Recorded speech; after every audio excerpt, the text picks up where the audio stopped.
Oh, so cursed, may you burn in hell forever, forever, forever, forever, forever.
Oh, so cursed, may you burn in hell forever, forever, forever, forever, forever.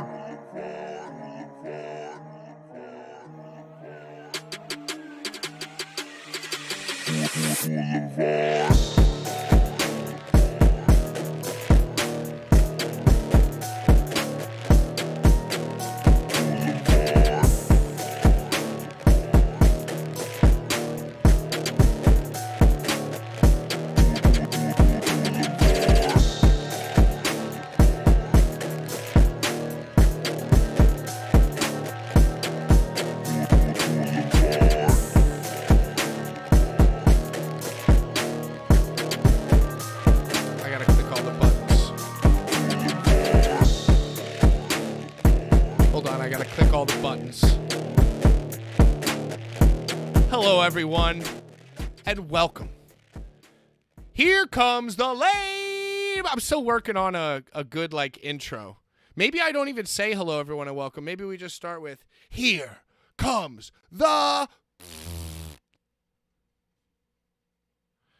Ladies and gentlemen, I am joined by my host, my co-host, the host that is also not me.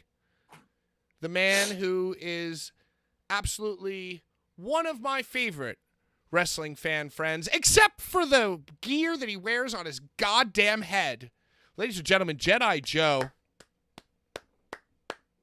No for JoJo. Yeah, Philadelphia Phillies traded for a pitcher, and in his second start threw a no-hitter last night. Great.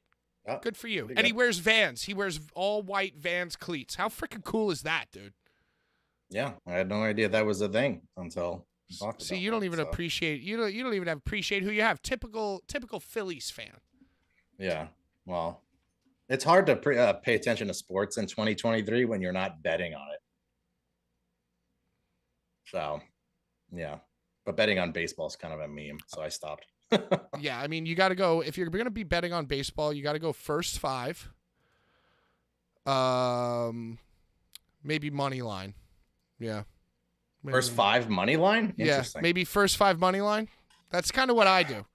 Because it's like, and I then, think the over under runs is a big one too. Ooh, what about like run in the first inning, stuff like that? Yeah, stuff like that. Yeah. I'm a big fan of that. I like to do first five money line, maybe, and if I wanted to do a parlay, maybe I do over under starting pitcher strikeouts, because first five you're basically just betting on the starter to do well. Yeah. And then maybe like total bases, Pete Alonso, who always fails me. And then I get off of him and he hits like 2 home runs the next game. Yep. Welcome to the Boulevard Bully Sports Gambling Show. Jedi Joe, we are going to be talking about SummerSlam in the second hour of the program, but I do want you to tell me, speaking of gambling, how you did on the SummerSlam DraftKings pool. There were 8 questions on the Jey Uso Roman Reigns tribal combat match, eight whatever scenarios that we needed to pick, and I got 7 of the 8 correct. Whoa! Do you want to know what the payout was? I mean, it had to be they were giving away $25,000, right? Yeah, and about like 4 million people entered. So, so the payout was $2.96. $2. So did you instantly reinvest those winnings into baseball gambling? I did. I tried to get it an Ohtani and Aaron Judge home run last night, and it didn't happen. It was just 2 big old X's. Bummer. Yeah, I mean, I don't miss sports gambling, but come the new NFL season, every single dollar I make is going to go into a plus 15,000 parlay. And, hey, punter rushes for 2 first downs. I might hit it. Yeah. I might hit it this year. Yeah. And they're going to have a lot of cooler, just situational bets, novelty bets this season too. Or at least I don't know about the New York market, but I think New York market allowed a lot of other stuff too. Like, they have like the color of the Gatorade for the Super Bowl and what Rihanna song or whatever. Joe, actually, I bet on the color of Gatorade for the Super Bowl, and they did. I couldn't. In PA, I couldn't. Oh, well, they didn't cut to the shot. It's like they didn't cut to the shot. I was like the Super Bowl was over. I had no more I shut the bets game left. right off, so for obvious reasons. Do you think the Eagles are going to make it go all the way this year? I think they'll maybe go all the way to like the NFC, and then maybe lose this time, and then they'll go all the way and win it next year. Last year, when I was watching the playoffs, I decided to take $1 of my football winnings and put it on the San Francisco 49ers to win the Super Bowl next year, which is this year. Yeah. So that's my only outstanding bet that I have. Urka asked, which question did Joe miss? It was the one about the tables. The question was, how many tables, if any, get broken? It was 0, 1, or more than 1. Yeah. And I said 1. I'm like, oh, the Lego announce table will definitely get broken. Right. That's a safe. But we could talk more about that later. Well, I failed. I guess. What did you do? What did you tried a fast one? You didn't follow. No, I didn't follow you directly. I followed most of what you did. I'm gonna pull it up right now. Actually, don't want to waste too much time. What are you watching? Are you watching anything new? Oh, this is our new segment. WWW. What are we watching? What are you watching, Joe? As I pull up my DraftKings losings. Just some new anime stuff. Whatever's airing weekly, and the new season of Heels, season 2. Is Heels a thing that gets released weekly? Every Friday. So every Friday, where the story's at now, they're trying to amend a booking mistake from last year that on their biggest show, and then the person who the booking decision is affecting, they have kind of an ego, but she's kind of a greenhorn, and it's kind of like real wrestling. That's cool. That's interesting that Stars has a show that they believe in so much that they release it weekly. Yeah. Because there are some shows that are just like, oh, here, just take the whole thing. Just have it. We don't care. Did you watch? I don't like that. That's the thing. That used to be a thing, and then I don't know if you only remember when you watched The Boys. Oh yeah. Remember when The Boys, was it season 2, got review bombed during COVID? No, I don't know any of that. It got review bombed. It was whatever the season was during COVID that had the Nazi girl. I think that was the spoilers. Well, how many seasons? They have 4 seasons complete, right? So Nazi lady from You're the Worst or whatever is season 3. Oh, okay. So whatever that season was, I think it was that one. They got review bombed because they weren't releasing all the episodes at once. That was one of their best seasons. Well, I mean, I could get into deep discussion about this, but I think the weekly, it's ridiculous. If you think you have a dope show, it's ridiculous to not do it every week. Because it's 3 days versus 12 weeks. And, you're a guy who's on Twitch. You're a smart guy, and you know about, community. And, when you have a show every week that you could discuss and YouTubers you hype it up. Right. It's better just for the growth and hype of the show if some people aren't watching it. This season's crazy. This season's crazy. But you watch Stranger Things, and it's all at once, and it's did you finish? It's you can't really talk about it because all the spoilers are now out already. Right. So and I noticed a lot of streaming platforms are going back to the single. Yeah, and you should. For the shit that you think is really good, you should. Because, and for instance, Twisted Metal, right? Twisted Metal was a terrible show. But they just did all 10 episodes. And, you know how many suggested, 10 things you didn't notice about Twisted Metal. So it's your show sucks. But if you had, done 10 weeks show sucks, show's bad. Yeah, it's a terrible show, but think about all the people who are so hungry to capitalize on TV show reviews and 10 things you missed, 10 Easter eggs from the video games. You could have had that every week for 10 weeks, boosting the brand, but instead they just dumped the whole pile of shit on you. Yeah. It could make a bad show seem better because nowadays everybody rallies around in community and discussion. And clickbait, or follow the clicks, basically. Oh, this has got hype. Oh, I'll check it out. It really is just kind of fucking absurd if you think about it. It's 10 things you might not know about Twisted Metal, and you got to have a good thumbnail. It's that's what art is. That's art these days. That's click me or die. Yeah, I remember. I wish there was a Twisted Metal on Peacock message board.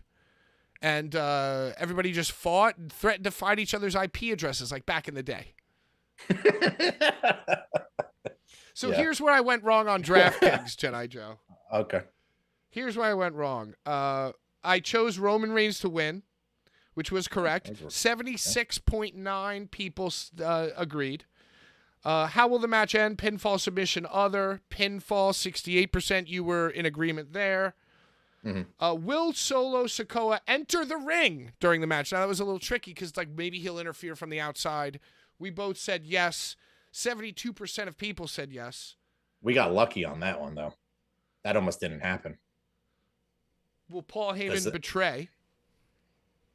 No. Fuck no. 75%.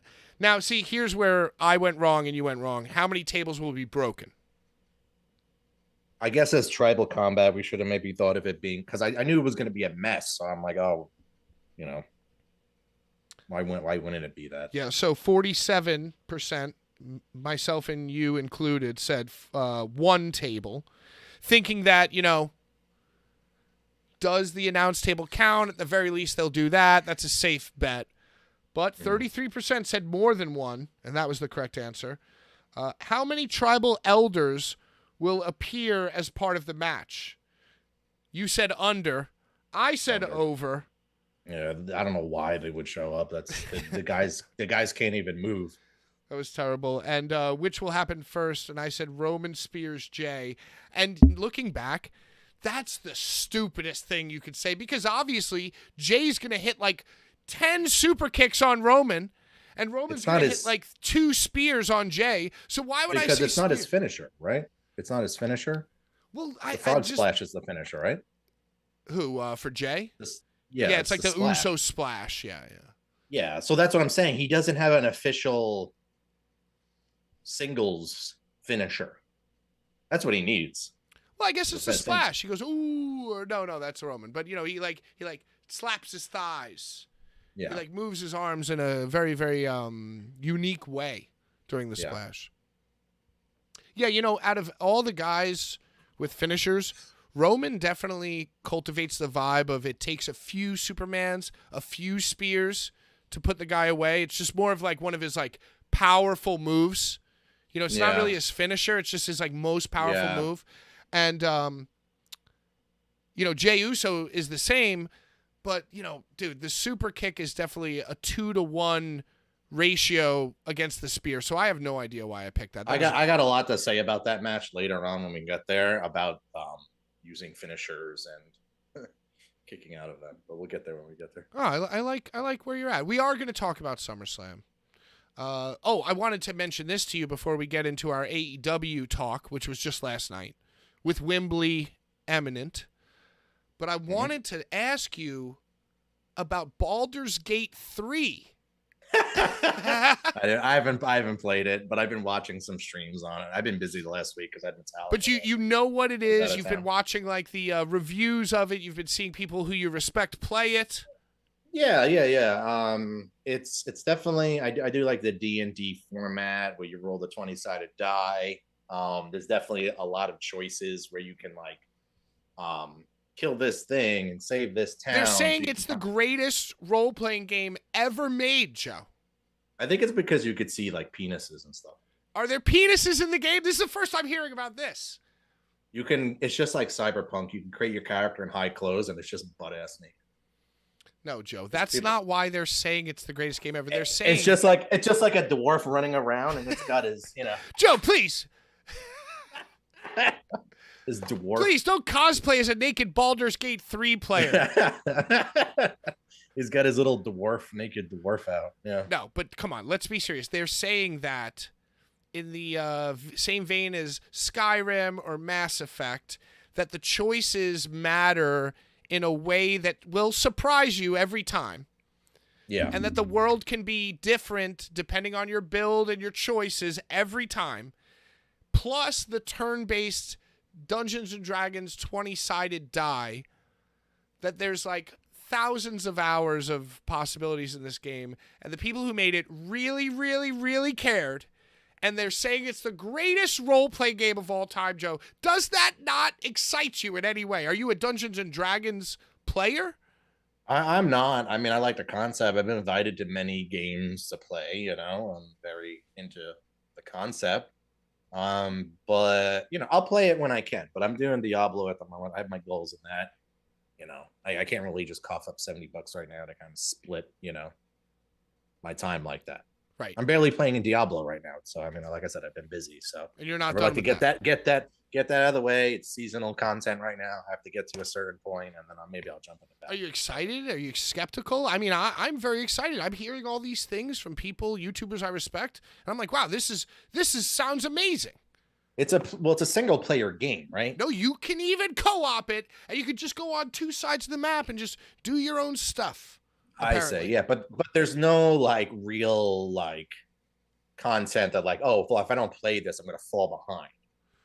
No, there's no like Leaderboards, no, ranking there's nothing like that. systems. It's like Yeah, so I shut all get the lights off in your house and like play yeah, the thing and get immersed. And yeah, like walk around with your cock out apparently. your dwarf cock out. Yeah. Yeah, cuz you could be like a half-sized man. Yeah, that's what it is. And somebody, I saw somebody like Shroud or someone playing. Joe, as a fellow gamer, I'm very, very disappointed that you're breaking all the hype down to just undersexed, dwarf-loving people who want to see cocks. Why is there nudity like that? Like in video games, Immersion, Cyberpunk. immersion, Joe. You can also have intercourse with a bear. That sounds dope. Yeah, dot dot dot. I was hoping for a longer pause on that one. I don't even have to think about it, Joe. Yeah. I think that's why it got so much hype, because part of it was like, well, you can have intercourse with a bear. So that's what they're saying. Brian, shout out Brian. Thank you. Thank you for joining us. Everybody tune in on Tuesday. Thank you for everybody who's watching. We appreciate you. But Brian mentioned Elden Ring.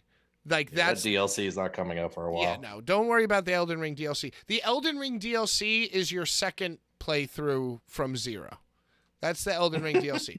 That's what I would recommend to you. If you're itching for Elden Ring DLC, I would say just start a new, not New Game Plus, start a new character and do the exact opposite of everything you did, both stats-wise and conversationally. Yeah. That's what I would do. Kill all the NPCs, use fireballs instead of swords. Yeah, exactly. Like if you did like roll and hit, you're just like guy in a robe throwing magic, and just play it that way. That's the DLC. But anyway, Joe, I don't know anything about Dungeons and Dragons, but goddamn, I'm hearing a lot about this Baldur's Gate 3. And I one day hope to possess a console or computer that can one day run it. I think it's also because there was so much Diablo 4 hate that people are jumping on that too. That's why it's amplifying the hype as well. But this game's also been in production for 10 years. So Baldur's Gate 3. Right, well, and developers, and we're going to keep going with this. I said that we were allocating time for bullshit, and we are still in our bullshit time.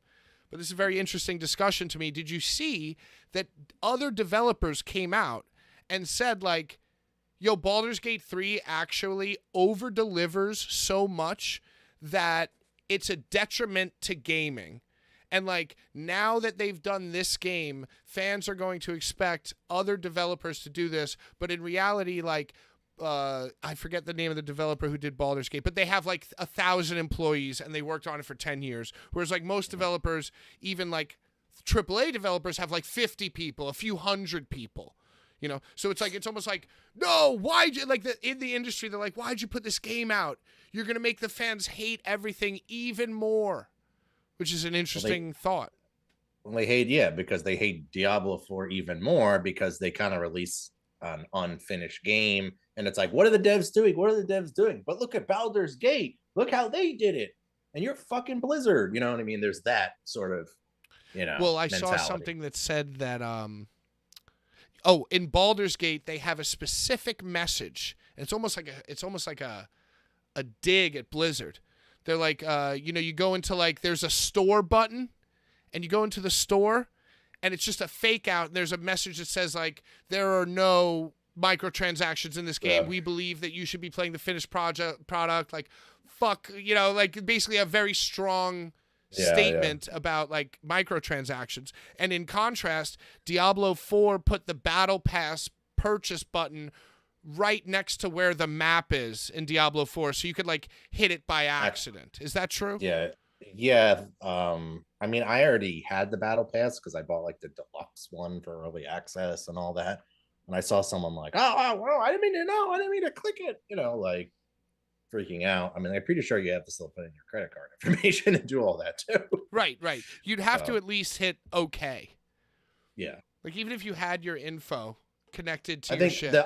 I'm in a lot of Diablo communities and stuff like that. It's not as bad as it really seems. But yeah, should it have been a little more finished and tested? Of course. But it is what it is.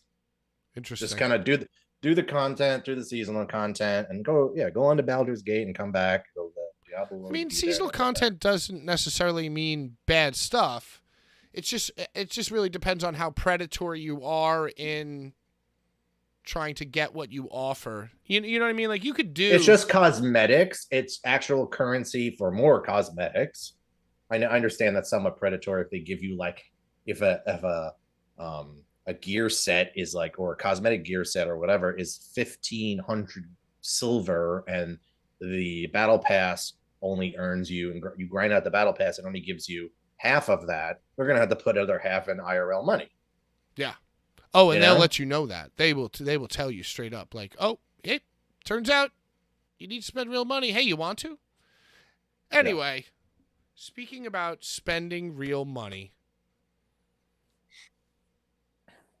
I don't know. I'm just trying to transition into AEW. Tony Khan came out the other day. I saw a live video. He thanked everyone for coming to Dynamite. He said, "Hey, Wembley Stadium is going to be awesome. We surpassed the 1992 record set by WWE. You know, we love you so much." And then the TikToker or whoever, they panned around the crowd and they showed that the entire left side of the stadium was completely empty. So I don't know what's happening. I mean, did they really sell that many tickets? How many have they given away? Do you think that Tony Khan, he controls like that football team out there, right? He's like in like the MLS, or not the MLS. He's in like he's in like soccer. Yeah, He I had no must have idea. done some season ticket holder giveaway. Well, that's how they get out there, I guess. Maybe he's got connects through that, I guess. So I don't know. Are you? So what are they saying? 79,000? That's what's apparently already been distributed. Oh, you know, I had the photo before, but I don't remember. It's 80, I mean, it's all right. All right, it's more than SummerSlam. You know, congrats. Well, you got to put on a good show because everyone's looking at it. Yeah. Are you excited about it in any way? I'm excited. I'm excited not for like the card. I'm excited for it to be like. I guess this doesn't make sense. I'm not excited for the card, but excited for it to be a good show. Well, because the crowd's going to be super into it. Yeah, and just the overall, like, 80,000 in Wembley, and this is a huge event in pro wrestling history. I think they can, if they play their cards right, because this could really help a hurting brand right now because they're pretty, Well, I think in the end of the day, it's going to help them because I think a foreign crowd in Wembley Stadium, it's like, I don't think people in the area who live there are going, "Oh my God, AEW." Like, I think they're just seeing a flyer and going, "Yo, there's going to be wrestling in Wembley Stadium." And tickets are like, $30. Mm-hmm. We got to drink a few pints, lad, and go to this. You know what I mean? Like, if you, like, lived in the area and there was no American wrestling ever, I don't know. Why is the E so big there? Because the E does tours there, right? Well, I mean, the E is just like a massive piece of business at this point. So, I mean, I can answer that question. Yeah. I think they're going to be, I think there's definitely a huge amount of, they're waiting with bated breaths for AEW to make their debut there. I think you are also right about have a few pints with the lads for $30. Yeah. Yo, it's like, but I think there's also going to be some hardcore English marks there. Okay, fine, but there's definitely going to be more fans of Wembley Stadium than there are fans of AEW in the building. Oh, you think so? That's kind of what I think. They put it on their cable there too, Urka says. So, I mean, they are watching the weekly program. Think about it this way, right? If you Joe, I have a very, very specific scenario for you. If you were poor as dirt, I'm not saying that this is what the scenario that we're talking about. I'm just using an analogy. If you were poor as dirt and you grew up in the shadow of Yankee Stadium, or in your case, what's the famous stadium in Philadelphia? I mean, I did kind of grow up in the shadow of Yankee Stadium. Okay, so you're growing up in the shadow of Yankee Stadium, and you're so fucking poor, man. But you could hear the crack of the bat and the crowd roaring, from your apartment when the train isn't passing by right by your window. just struggling to get to the next meal. But you always dreamed and thought about one day seeing the Yankees play at Yankee Stadium. Then you grow up, you get a job, but you're just struggling to make ends meet. You're just a working class guy, Blue collar guy. Yeah, blue collar. and every few months you look up tickets for the Yankees game. You're like, oh my God, $200 just to get into the stadium. Crack of bat. I'm never gonna have enough money to go see the Yankees play at Yankee Stadium, the hollowed halls. I don't even know who's on the team. I just want to go see And then one day, wrestling comes to Yankee Stadium, and tickets are like $5. You'd be like, yo, I cannot wait to go to this show and cheer the guys that they tell me to cheer and boo the guys that I fucking hate based on their clothing and their actions in the ring, just like real wrestling should be. Mm. So I think that there are probably more people who might feel something along the lines of that. Fans of Wembley Stadium as a tourist destination, and people from America who need an excuse to go there. Yeah, there are. I thought about it. It'd be dope. It would probably be like once in a lifetime experience. I mean, I think I'd rather go see like a championship soccer game at Wembley Stadium if I had the choice. But you know what, Joe? Tickets, probably $800. AEW All In, $30. Was it really at the lowest point, $30? I'm just painting a fucking picture here.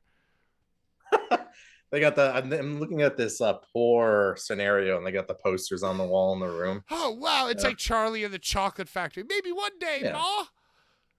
Yeah. We can go to Wembley Stadium. It's like, what's happening? Oh, it's just wrestling.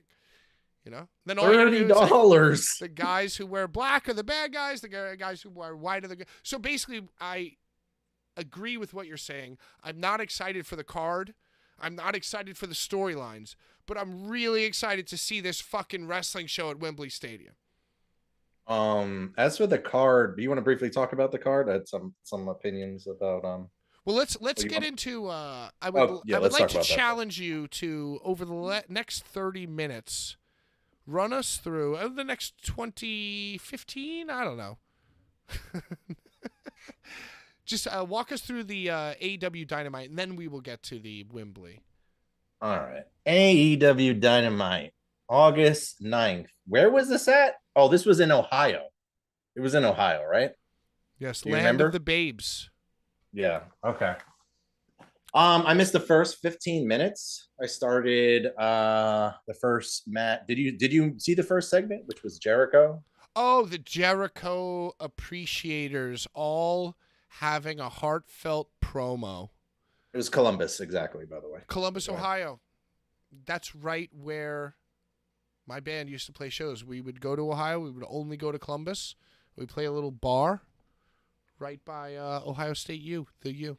It was great. It was a great time. I've never been there. I hear it's pretty. Oh, it's literally the worst. The worst. Gathering of the Juggalos, 2020 as well, or 19, whatever.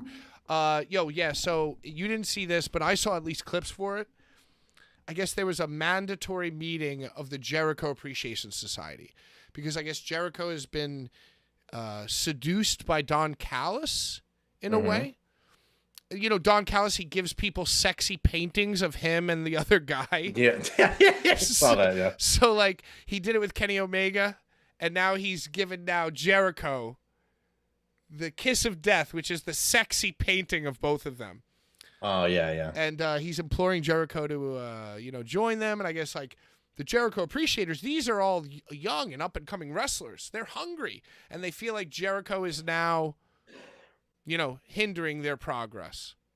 Yeah. Well, I mean, he always hindered their progress. That was the whole point of... In real life, yeah.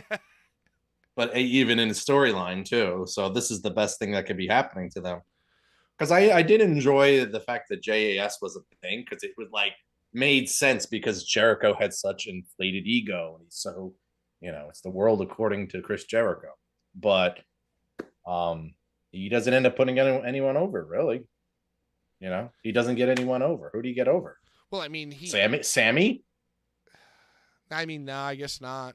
I guess not. Well, I think he got Sammy over in what was the group before that with LAX? Oh, And the fucking sex god. What was it? I not don't the know. Pinnacle. Not the Pinnacle. Oh man, Yeah. yeah, the guys with the vests. Oh, the Inner Circle, because it was Circle. it was based off of the X-Men Inner Circle. But yeah, I mean, who else really got? I mean, LAX did get over, but like now they're not around anymore. And Sammy did, but he keeps like kind of floundering. So it's kind of like it's all for naught, you know. So and no one got over in this one. So and no one cares. I don't think anyone really cares about. Well, they all got to say heartfelt words to Jericho about how much they love him and actually appreciate him, but how they are, you know, just done with it. Anna Jay quit. You know, the guy Cool Hand Luke, that guy quit. And then the three notable ones, or no, and then like, the three notable ones to me were that Daniel Garcia was so funny because he's based his entire persona around this dance. Yeah, he's trying to get it over. Yeah. So he like can't do anything other than the dance. So the way he walked out on Jericho is he said his piece, and he did his dance, and then just like, oh my god, he half did his like dance. Yeah, which was very funny to me, just because that's the way that Daniel Garcia communicates now. He is just that dance. Yeah. And then not Cool Hand Luke. Who's the guy with the square head? One that talks like this. Yeah, that guy, the Jericho Appreciation Society. You know, like, yeah. the leading force. Yeah. Whoever that fucking guy's name is, he said like a really, really sad story. Where it was like, I had a wife who was 18. I can't do his impression. I'm not going to try. I had a wife who was 8 months pregnant, and I was out of a job for 18 months, and I didn't know where to go or where to turn. And Chris Jericho, he took me under his wing, and he like said all the real stuff. But then he's like, but you know what? Now I understand why Kevin Steen and whoever the other guy is hate your guts. I'm starting to understand why. You know, bye-bye. Fucking walked out. I'm so emotional. And then it was left with him and Sammy. Sammy slapped him in the face. And I wasn't really paying attention, but, you know, I hated it because I just sensed that Jericho is now writing himself as a martyr. Like, all of this has been Jericho's idea. So, like, the fact that Jericho's new idea was that they all, like, kiss his ass, but then, like, walk out, and they all leave their individual microphones at his feet. And he's left. Yeah. You know, like, come on, Chris. It's all about him, man. It's all about him. Yeah. Oh, well. Next segment was Bucks versus Hardys. Young Bucks versus Hardy Boys. Oh, this is happening. It's happened again. Yeah, it happened again. And it was surprisingly a good, clean match. I actually enjoyed the match. Jeff didn't botch anything. He didn't botch the whisper in the wind. I was just going to ask you, how did Jeff look? He the whisper in the wind was slow, but for the most part, I mean, he looked good. And how was Matt? And how was Matthew? Matt were fine, and the Bucks carried them to a pretty damn good match. The whole first hour was good. I don't know about, excuse me, I missed the first 15 minutes. So minus the first 15 and the next 45 were probably the best Dynamite I've probably seen in a long time.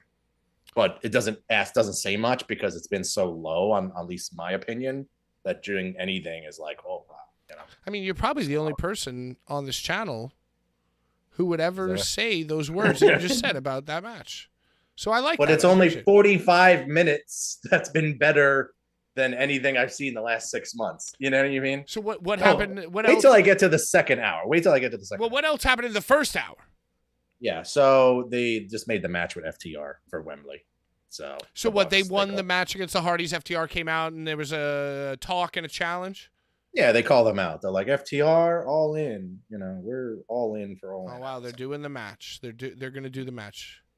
I mean, this has been long overdue, so this it doesn't have as much juice as when it should have been like a year and a half ago. Who do you think's going to win? That's kind of hard to say because See, it shouldn't be hard to say. I mean it should be FTR, but if But if the third of the trilogy took place in the time period that you just alluded to, the answer to that question would no doubt have been FTR. yeah, Right? Because they had the momentum they needed that to happen. Mhm. So, like, I guess if you were a member of the Young Bucks and you really wanted to win the match, your argument would be, yeah, probably back then it would have been a good idea, but I think right now maybe we, yeah, you're right. So It might happen like that. or Well, it means nothing now. It means nothing now. So yeah, that's what I'm saying. It's either if the Bucks are in a losing situation, because if they win, everybody online and everybody who's an AEW fan, because they're all smarks, think that the Young Bucks maneuvered themselves to win. Yeah. And if they lose, it's almost like too little too late. You're just doing it to be performative at Wembley Stadium. You're just doing it on like your time rather than the time that it was like needed. You have to also understand that Tony's booking isn't based around like, even though they say it's long-term storytelling or whatever, it's based around just the pops, just the pops. That's it. So if the big pop is the Bucks winning, then they're gonna go with that. It's got to be FTR. It's got to be FTR. Anyway, what happened after that? What did I? Something about a women's tournament. I don't know what this is about. I know about this. I saw the graphic on Instagram, so I'm the expert. I think I skipped my notes though. Yeah, but go ahead. Yeah. There's going to be 4 different one-on-one women's matches. That's right. To determine who is going to fight in a fatal 4-way for the AEW Women's Championship, or no, in a 4-way at All In, and Toni Storm got a bye because she's using her rematch clause. So what? It's Toni Storm, the champion, Karu Shida, and then 2. No, Shida was in the first round match as the champion, which makes no sense to me. What? Exactly. And that match was on the show. That was the main event of this show. Which tells you. What? So what happened? Yeah, I don't. Maybe. Wait, tell me about this match. That was this week. This episode we're talking about. Yes, I'm pretty sure that was this week. Review the card and please tell me, because I'm very, very confused. Like, what happens if she loses first round? Does the first round opponent become the champion? I'm pretty sure that AEW. Oh, no, maybe it was just a world championship match with Shida, but I'm pretty sure she faced Anna Jay. Unless they're gonna have the same match again to see who advances, but then I think we should probably just not talk shit on it since neither of us know. But I will say, yeah, but it's so confusing. That's the thing. I feel like I saw a graphic. I didn't watch this portion of Dynamite, but I do feel like I saw a graphic that showed like a bracket. You know what I mean? Like a 4, like a 2 and 2 like bracket, and that Tony was already in like the main picture, and there were 3 other photos.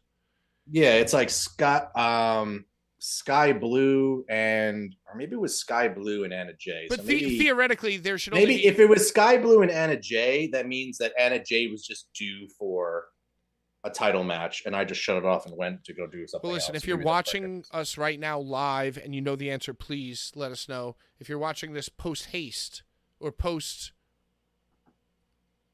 whatever, comment below. Did you see any of this MJF, the cringy MJF Adam Cole segment? I saw that MJF was insulting Adam, and he said that he was so pale and so skinny and so white that he looks like Hulk Hogan would have snorted him in the 80s. They also went. They also went to the vignette or whatever was them going to trampoline. Well, oh my God! What? I saw this too. What? And then they played dodgeball, and it wasn't dodgeball. It was just MJF pegging children, poorly edited to make it look. Yes, like very, very poorly edited. I agree with you. And you know what? Shout out Giancarlo, man. You know what? Hey, you know what? Wow. Wow, let me just tell you. Hey, I got an idea. Why don't we go to this place and have MJF play dodgeball with kids and hit kids? And you know what? They didn't even fully commit. You didn't even have any good like face shots to the balls of the kids. Like he really they showed it in super slow-mo. And he wasn't even hurting the kids. The kids were like, ah. It's like he threw the ball high, but then it was like coming from a lower angle. Lame, dude. So lame. Like if you're gonna go there and you're gonna be that way, why not do it the right way? Why not get some like kids who would do the job? Yeah, it was brutal. They probably would have got shit for like getting hit or something like that. So they couldn't really. What was the storyline? Because last I checked, MJF and Adam Cole were best friends, and Adam Cole was benevolently given a title shot by MJF for Wembley, right? And they were just best friends. So what happened between Adam Cole and MJF that made MJF start insulting Adam? And like, how does the dodgeball vignette play into this? So, benevolently. Adam Cole just stopped me. He was like, "We're not having a promo battle. We're not doing a battle like promo like that. We're just, we're just gonna be cool or whatever." And then Roddy came out. But they came out together. Yes, they did. So what? I think they came out together, and then they showed the trampoline thing, or did they? I don't know what order. I feel like it was came out together, trampoline thing. So the gimmick was that so MJF insulted him. And then Adam was like, "Stop it. We're not going to have a promo battle." Yeah. And then Roddy came out. I love the neck brace. He's just a left out guy in a neck brace. And then they brought and he's just like, he's just going to screw you. You can't trust him. And then Kingdom came out again. We got Kingdom again. So they might do something with them, but I don't know where it's really going. I mean, someone's got to turn soon for this to get. Well, and then he MJF. Well, he told them to go. Go check on your boy. Like Adam Cole got hot at him and pointed. MJF didn't like it, but then MJF gave him permission to go check on Roddy. Yeah. All right, now we're in turbo mode now. I want to hear about and talk about RVD and Jungle Boy. Was that the next thing? Yes. So RVD and Jungle Boy, I said RVD killed Jack with the over the barricade leg drop. Great short match. Clap emoji. I don't know. RVD hit all his shit and all his stuff looked good. He didn't get that much height on the 5 stars frog splash. It was kind of just like, it wasn't like he would jump off the buckle and off the ropes. He'd springboard off the corner, He definitely has a little bit less spring than he used to, but that was of course. Yeah, that's all. No, but everything, I was surprised that the frog wasn't as high because he was hitting all the other shit. I mean, he hit everything. The week before, saw him walk out. Walking. We walked to the ring he gimped to the ring this time too. I didn't see the entrance, but I saw the match, and RVD was crushing it. He looked great. The worst thing that could happen though is if they give him a job and just have him fight every week though. Just let it be done. I'm surprised they don't let him bring out his girl, Katie Forbes. He doesn't need her. He doesn't. She would whip that women's wrestling division right into shape. Bam.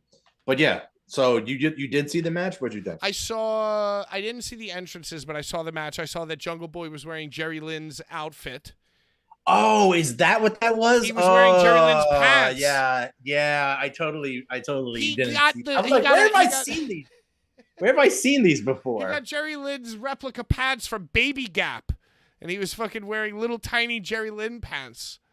Yeah. Okay. And they did all the karate jump reverse. There was a moment where Jungle Boy went for the rolling thunder. RVD moved at the last moment, hit his own rolling thunder, made it look great. Yeah, RVD was on it.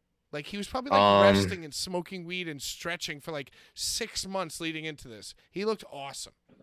Where's that gonna go? Is there going to be another match, or is Jerry Lynn going to come out of retirement? Well, maybe.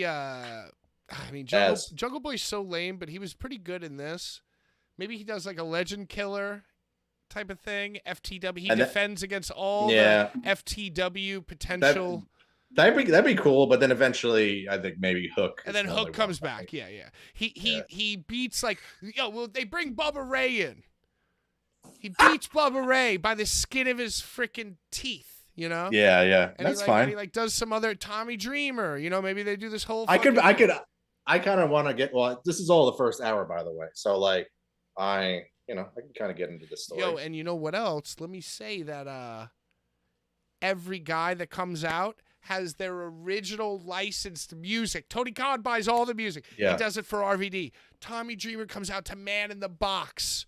Who the fuck else? I don't know. Just name them. They all come out to their fucking real ECW music. Sandman comes out to Enter Sandman. Tony Khan plays like $10 million just for that to happen. Yeah, to Metallica, yeah.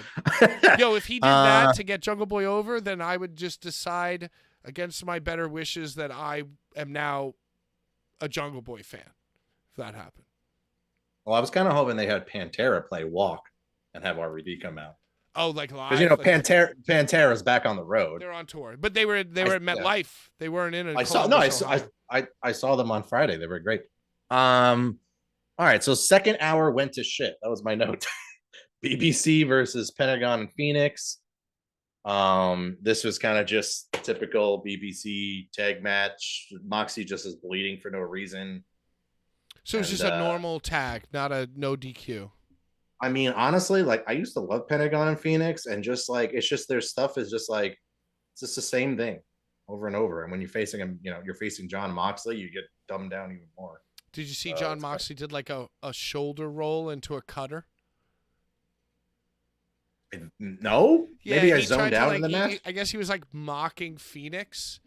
Oh, and he did like a shoulder roll into a cutter, just like he was totally serious about it.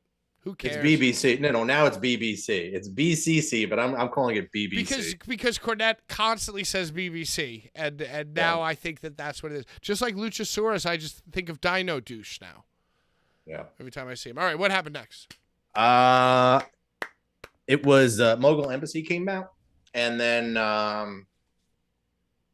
they just pretty much had a whatever promo. And then that led to Lights Out and Sting coming out. Or Darby came out, then the lights went out, and then Sting was in the ring. It's Sting! Yeah, it's lame. It's lame. Lame. It's lame. Yes, we did last week promise a Tony Schiavone thermometer. Lame-o-meter. Because we're still not really that pressed for time right now. But when we're really pressed for time, we go into lame-o-meter. And that's 0 being the least lame, 10 being Tony Schiavone. It's Sting! It's lame! And this, I saw the clips of this. This was lame. Yeah, so I guess it's going to be Darby and Sting versus Swerve and AR Fox. Yeah, that's what was announced. The lights went out and they stayed out for a really long time. I don't know where Sting was. I don't know if he got lost going to the ring, if he came through the crowd down the ramp. I don't know what have you, but no one was in the right position and it went out for way too long. And that was that. Nana was really funny in it though. Like you kept hearing him, like, they have the ring mic'd. You keep hearing him yell, like, but not on the mic, just like, him like just talking shit. He was doing like weird wacky dances on the ramp. I saw those clips. And he had like a white shirt and the big belly going everywhere. Watch me whip. It was great. Watch me Nana. I love Nana. Yeah, he's great. Shout out Prince Nana, friend of the program. Yeah, and then I just started losing concentration and interest in the second half. And then I just didn't even watch the main event. But apparently, I think Sean said Sky Blue and Ruby Main was Sheeta and Anna Jay. I guess those were the two opening round matchups. Oh, okay. Yeah, I don't know. Did they design the show to be good and or at least decent in the first half to kind of catch people, and they just know once they go into their usual BS, it's just going to be, people shutting it off. Yeah, I mean, I didn't even turn it on to be honest with you. I had two things that I wanted to watch last night that took precedent over AEW Dynamite, and that was number one, Jets Hard Knocks. Loved it, lived for it, and I caught up on Dark Side of the Ring. Bam Bam, not Bam Bam. I did Bash of the Beach, and I did Marty Jannetty last night as well. The world according to Marty Jannetty. What'd you think? Oh man, I mean, it was sad. This Dark Side season's kind of weird. Yeah, some of the episodes feel kind of. I mean, no, some episodes were good. Last 2 episodes, I think, were whatever. What was your favorite episode this season? Definitely the Bam Bam Bigelow. But just because you love Bam Bam, though. Like, so that was just the guy you were most interested in, right? Because, like, I agree. That was the same for me. I was interested in the Bash of the Beach one, but I think that one sucked because just shit stain fucking sucks. Well, it was double shit stain. Yo, bro. Yeah, and it had Jarrett. Well, see, I thought Jared came out as like the only Bischoff. Yeah, it was like Bischoff and Vince were just like two colliding idiots, assholes.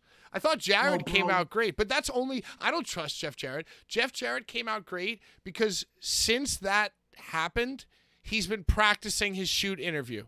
So, like, whatever he said to these Dark Side of the Ring guys, who, by the way, are fucking marks, because I hate how they leave. They've been doing this more and more, Joe. They leave themselves, like, laughing off camera in the shot. Like, so when a wrestler says something charming or funny, they go, ha, ha, ha, ha. And they've been making themselves part of the show more and more, which fucking annoys me. And it's like, okay, Jeff Jarrett definitely came out the best out of the Bash at the Beach episode, but that's only because he's been practicing the shoot interview of that story since the moment it happened. And, these marks who run Dark Side of the Ring, if they decided to make Jeff Jarrett look like an idiot through editing, they could have. But, Bischoff and Vince Russo are the easy marks. So the episode's about trashing them. I think I've definitely lost my faith in Dark Side. What do you think? I think there were better episodes early in the season, and it definitely peaked probably at Bam Bam. It was just cool hearing that he was like a nice guy. Yeah, and a consummate professional. And unfortunately, and just look where he's been. Like he's honestly like he was great in WWF. I don't remember a lot of him in WCW, and then he had arguably some of the coolest moments in ECW. Yeah. Well, he's definitely got to be on a top 10 most underrated type of lists. Yeah, well, his style just in general, jumping off and being so agile. Yeah, maybe not top 10 all time. Yeah. Definitely top 10 most underrated. And you know what? One time I was in a car with the promoter of we were all smoking blunt, and it was somebody's car. I forget who. It was the promoter of one wrestling promotion, and unnamed, an unnamed promoter, and this guy, the Metalhead's Monster. You ever hear of this guy? He's like a local New Jersey guy. No, really he's nice a worker? guy. Yeah, he's a wrestler. He's a really nice guy, really sweet guy. He's huge. He's like 6'8". Damn. So he does like old school, And to see a guy in independent wrestling, 6'8", doing old school, in an indie ring, it's pretty cool. So we're in the car all smoking, and he's like, something, The Undertaker. And the promoter turns around and looks at him dead in his face, and he's like, you're a fucking idiot. Bam Bam Bigelow is the greatest big man of all time. The Undertaker, get the fuck out of the car. And they fucking screamed at each other and argued about who was the greatest big man of all time. So I'm just saying to this one wrestling promoter I know, Bam Bam ain't an underrated top 10. He's like number one big man of all time.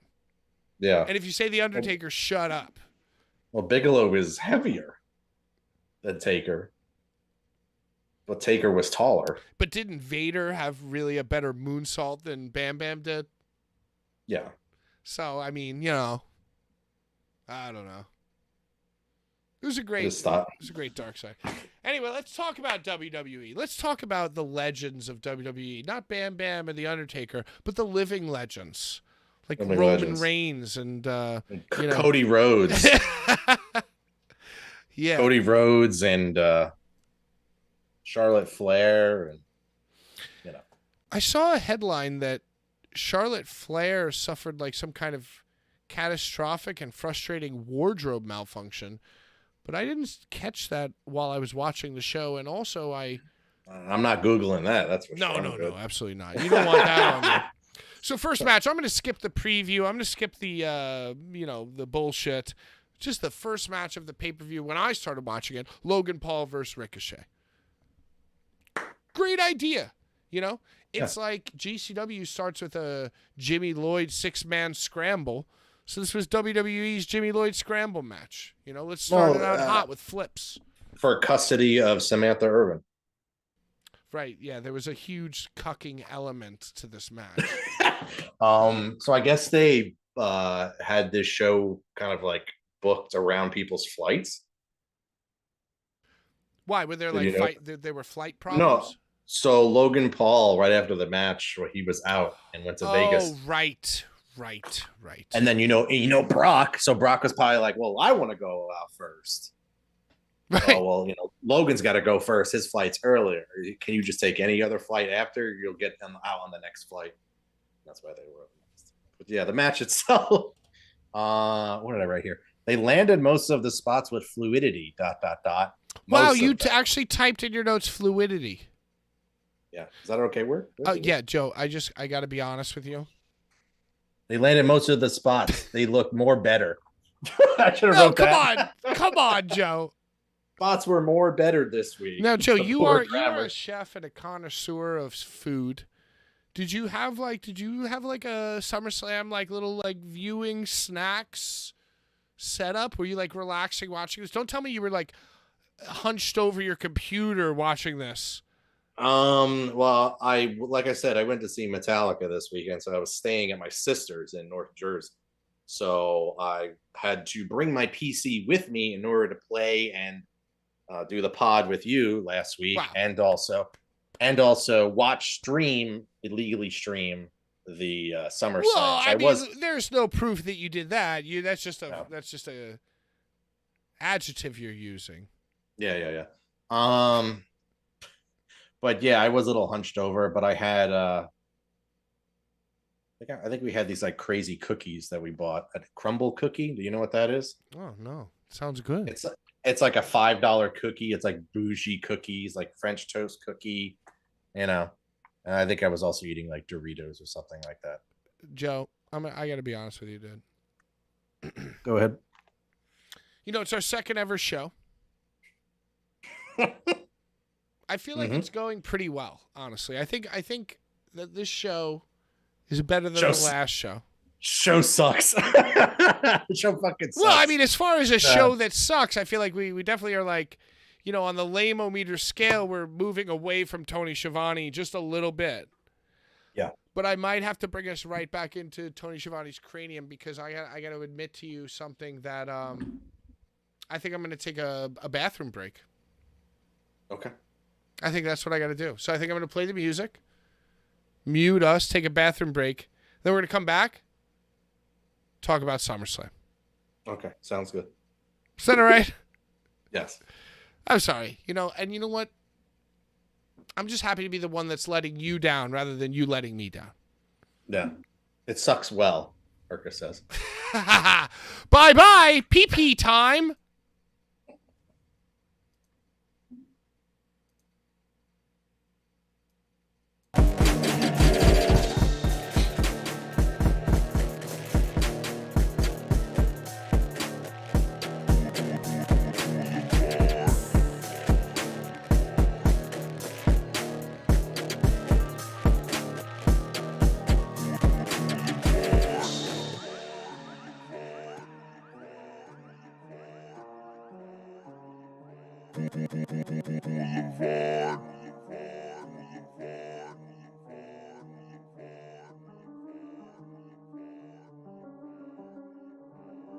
Oh, so Christ, may you burn in hell forever, forever, forever, forever, forever.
Hello.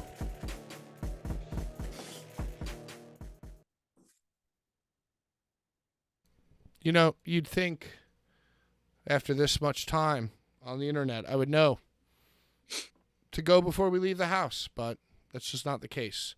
Back to SummerSlam. Let's not waste any time, Joe. We're talking about Ricochet and Logan Paul in the social media spotlight match with the honor of Samantha Irvin on the line.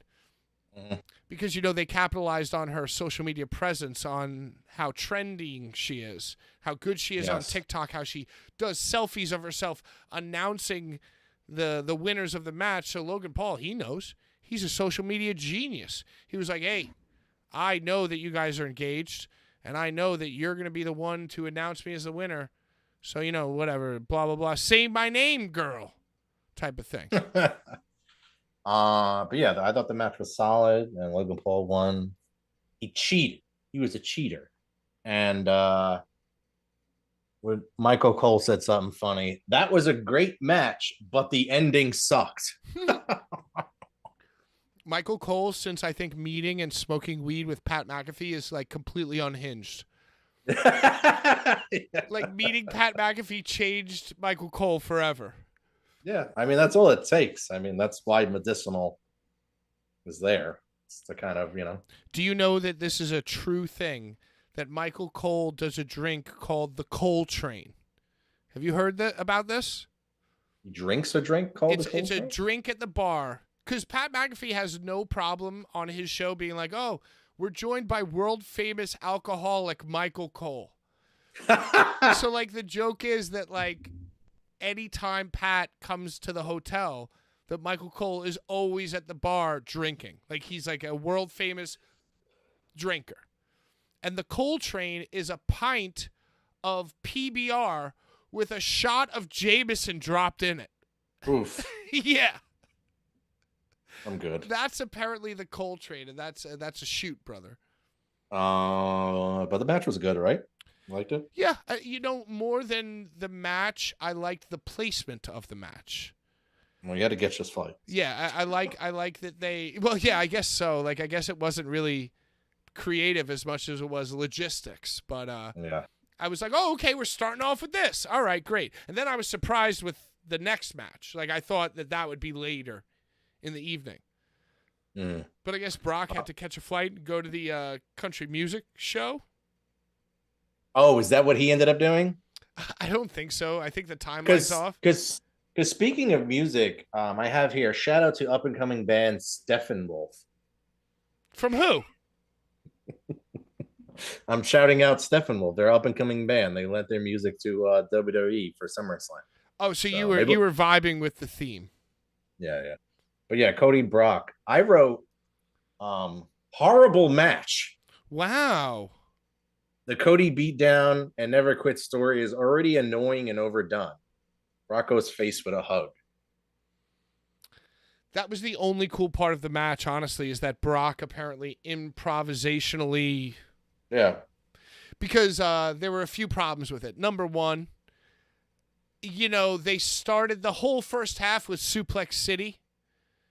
And that's, that's tired.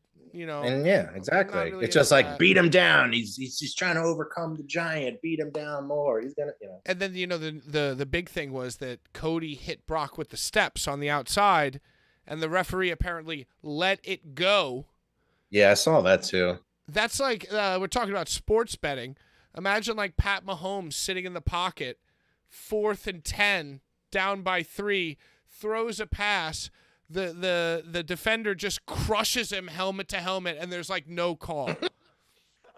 Like, could you even imagine a world where like the quarterback got crushed in the same way that they did like 10 years ago, and there wasn't a flag? Like, that's basically the equivalent of Cody hitting Brock with the steps. It's like, yeah, they were on the outside, but you still did the thing.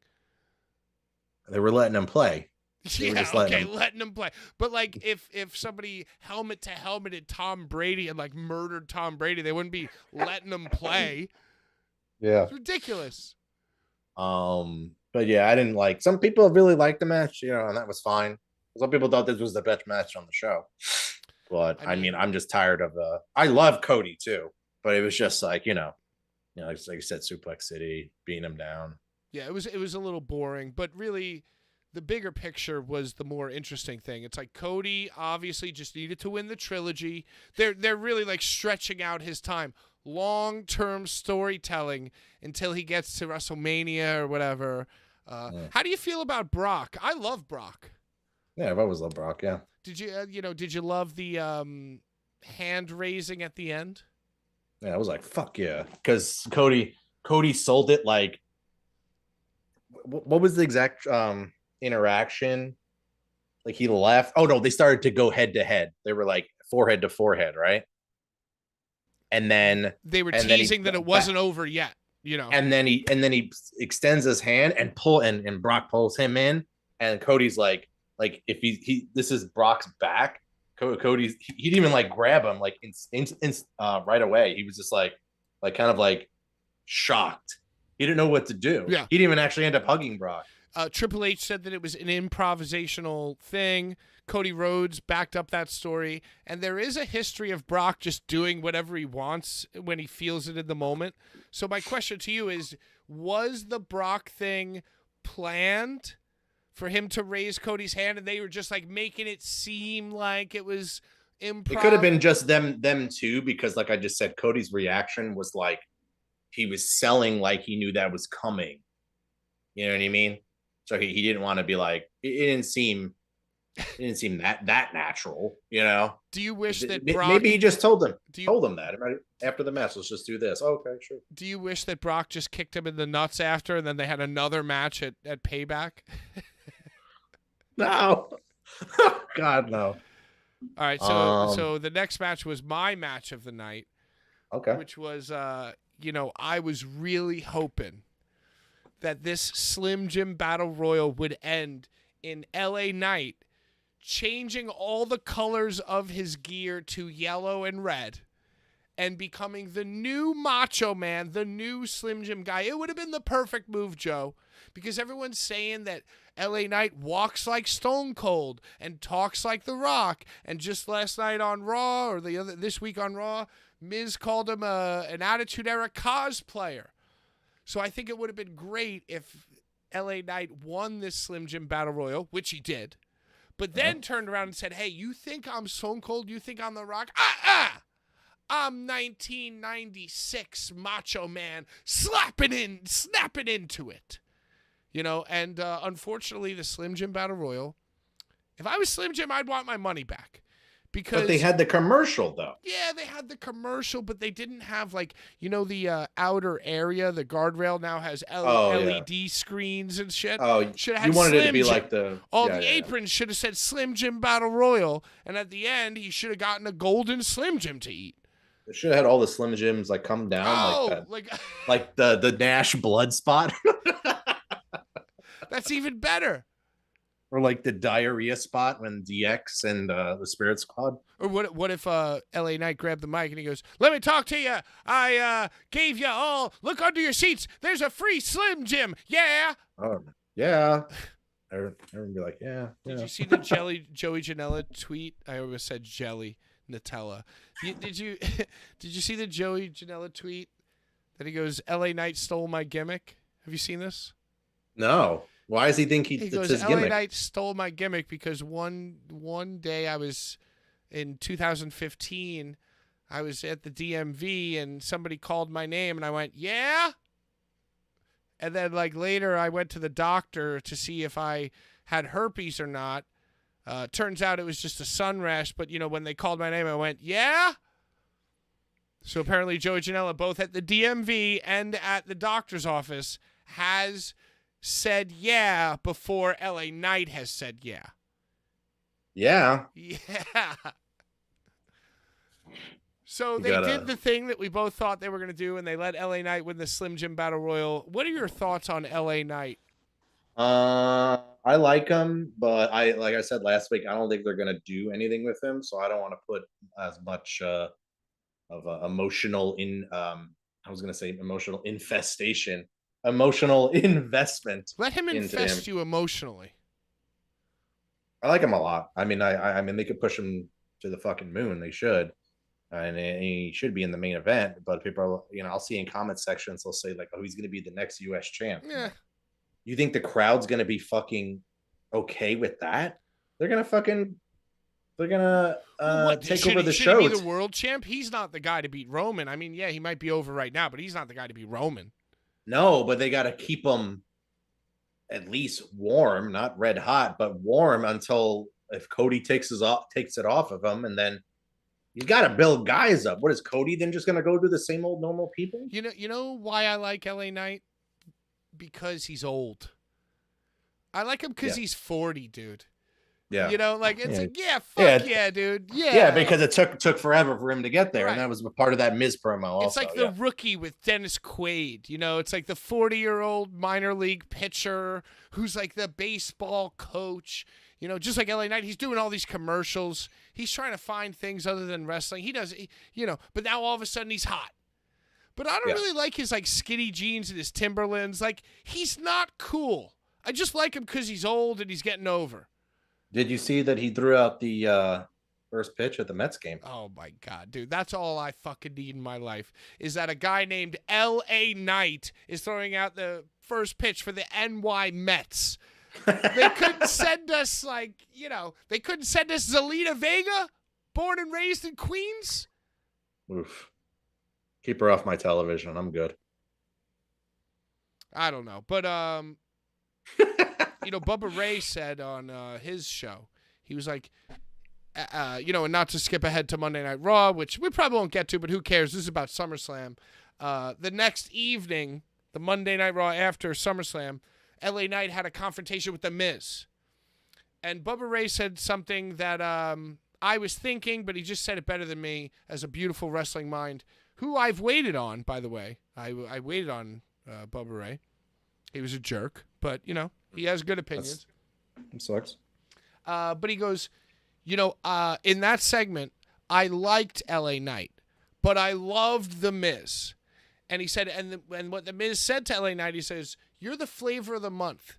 And at the very most, you're the flavor of the next 6 months. And I think that that's very, very true. I think that no matter what they do with LA, even if they want to put him on the US or get him involved in the main event or have him fight Seth Rollins or whatever, I think that the way I view him is as the guy who is over now. I think that much like, how about this, Joe? I'm going to bring it all full circle. Much like I think AEW has sold more tickets to fans of Wembley Stadium than they have sold to AEW fans, I think that LA Knight fans are comprised predominantly of people who want to recreate the Daniel Bryan vibe than they are fans of LA Knight. Well, they call it the Yeah movement. They've already started saying that, like Corey Graves has already been saying that. Right? Oh, so instead of the yes movement, it's the yeah movement, right? Yeah. So much like, let me try to take that again because I think this is a clip. Let me talk to you. This is a clippable thought. Let me talk to you. And how lame is this? Where he goes, boom, like left, right, center. Yeah, it's like you're fucking lame, dude. And you know what? You're 40. Take off those skinny jeans. DMD. Let me just say this. I'm going to try to take this again, Joe, because I feel like this is a good idea. Much like AEW has sold more tickets to fans of Wembley Stadium as they have of AEW, I think LA Knight fans are predominantly made up of people who want to recreate the Yes movement more than they are fans of LA Knight. Does that make sense? Yeah.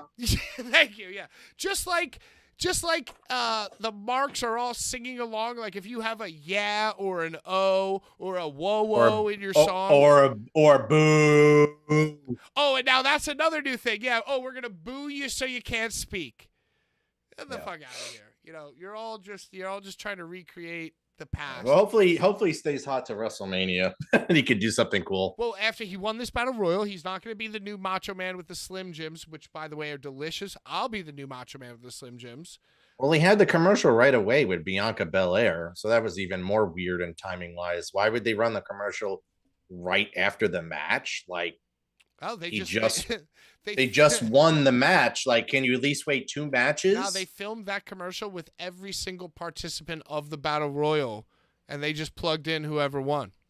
Yeah. Okay. Hey, did you know that Corey Graves has a podcast? Oh my God, get out of town. Shayna and Rhonda. They wore geese. Just as we predicted. I wrote worst match I've ever seen. No, come on. Come on. Rhonda is horrible. Cologne, Germany loved it though. You know when they show a different like city? Oh, they had like country? A watch party. Yeah, it's like Germany's like, because Germany is more fans of watching wrestling at a bar than they are of Ronda Rousey, and it's a whole phenomenon, Joe. We're breaking the fucking mold. We're blowing the lid off of it. We're figuring it all out. Yeah. They wore geese. They did. Ronda Rousey is leaving wrestling. Did you see that there were like clips of fans showing how many people went to the bathroom during this match? Yeah. This was a big bathroom There's match. a huge yeah, bathroom match. And now it would have fans been for me. You would have been like, you know what? This is a good time to.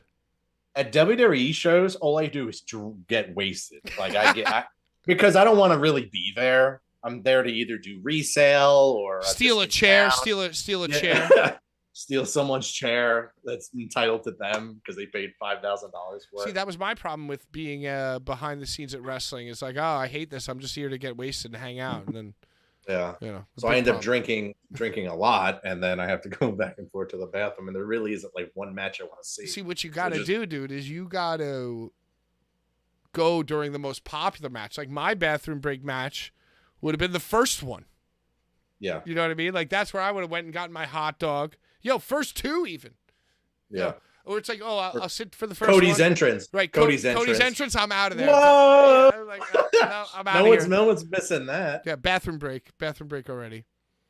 But what you like the match or what happened? No, the match was terrible, and Ronda and Shayna are terrible. I will give them credit for one thing and one thing only, is that they are such good friends and such trusted allies that a few of those knees like landed flush to the face. And you can see, there was the knee up one to the jaw. Yeah, Is that how she got the shiner from? And you know, and that kind of proves Ronda's point about why she's leaving wrestling. It's almost like, hey, in my last match with my best friend from UFC, we're going to beat the fucking shit out of each other for real. And you're still going to boo me. And you're still going to go to the bathroom. And you're still going to, like, talk shit on me online. So I'm just going to leave and go, like, be on my farm. And, like, fuck all y'all. Like I feel like Ronda loved wrestling. And, like, once she started getting tweeted about wrestling, it made her hate wrestling. And now Ronda's like, well, you know what? I hate wrestling now. Bye. So I feel like she should have, sorry to interrupt, but no, go ahead. She should have never had a full-time contract. Well, I think that's what she wanted. I don't think that was a bad move. Forced that upon her. I think that's what she wanted. I think that was a bad move, man. They should have kept her as a marquee thing, just kind of how like Brock is, you know. I mean, Brock's been around a lot too, but like, just not around as much. Well, let me ask you this, because there was a time where Brock was legitimately hated by Smarks. That, like, you know, when Brock was around, like kind of in his like second or third, you know, era. There was a time where nobody appreciated Brock. Nobody wanted Brock. It's like, oh, he's a part-timer. He sucks. He doesn't love the business. You know, all the Smarks hated him. So I guess my question to you is, did Ronda Rousey suck, or did the fans not give her a fair shake? She never could really work. She was more name value, you know. Her star had already fallen before she got here because she took the L versus Holly Holm. Yo, but that first match, Stephanie McMahon and Triple H. Yes, that's what I'm saying. But it already started. No, that was fine. Yeah, I was there live. That was fine. When she started squaring up with Triple H and stuff, that was funny. So where'd it go wrong for her then? She just got too saturated. Like, especially when she came on full time, I was like, she's full time now? I was like, that's so weird. So they should have booked her like Brock. Like, instead of being on Raw every week, she should have they should have made her a Brock type of character. How they were booking her when she first got in, like she had like a match with like Alexa Bliss. I mean, she like squashed the shit out of her and became the champ. That's how the matches should be. But once you like humanize her and then oversaturate her, she just, you know. Well, she should have never walked out like smiling like a weirdo, and shouldn't be on the mic because she was terrible. Yeah, she was really bad. She should have just been like, they should have treated her more like Brock, like because she could have been just a female Brock. That's it. The same fucking thing. Because only recently, after like fucking 20 years, have they finally let Brock like be more of himself. You know what I'm saying? So it's like after that, and it took Brock a long time for the fans to be like, you know what, we love this guy. So that's exactly what they should have done with her. Coming out of that WrestleMania match, she should have been a silent prize fighter killer. Or you give her a mouthpiece, somebody. Yeah, true. Zelina Vega from Queens, New York. What about Drew McIntyre versus Gunther? I was a little disappointed in this because we both spoke about it last week coming out of that triple threat with Sheamus, Gunther, and Drew from Mania. Mm-hmm. Like, that's what made us believe in this match. So that bar, it's almost like Baldur's Gate 3. The fucking, they over-delivered so much in that triple threat that I was expecting like World War III between Gunther and Drew McIntyre. And I think it fell a little short, but only because I was spoiled when they had the three-way beefy men match. I wrote here, great match, but crowd didn't care much. That makes sense. They were still in the bathroom. Probably, yeah. Hey, did you know that Corey Graves has a podcast? Why? Because are you saying this because he keeps mentioning his podcast on the air?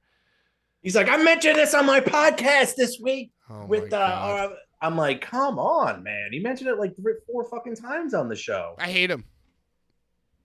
Just needs to. I like him. He just needs to not fucking put his shit over. I think that like the guy popular enough. He's popular enough. He's on fucking Monday Night Raw and married to Carmella. He left. He cheated and left his wife for Carmella.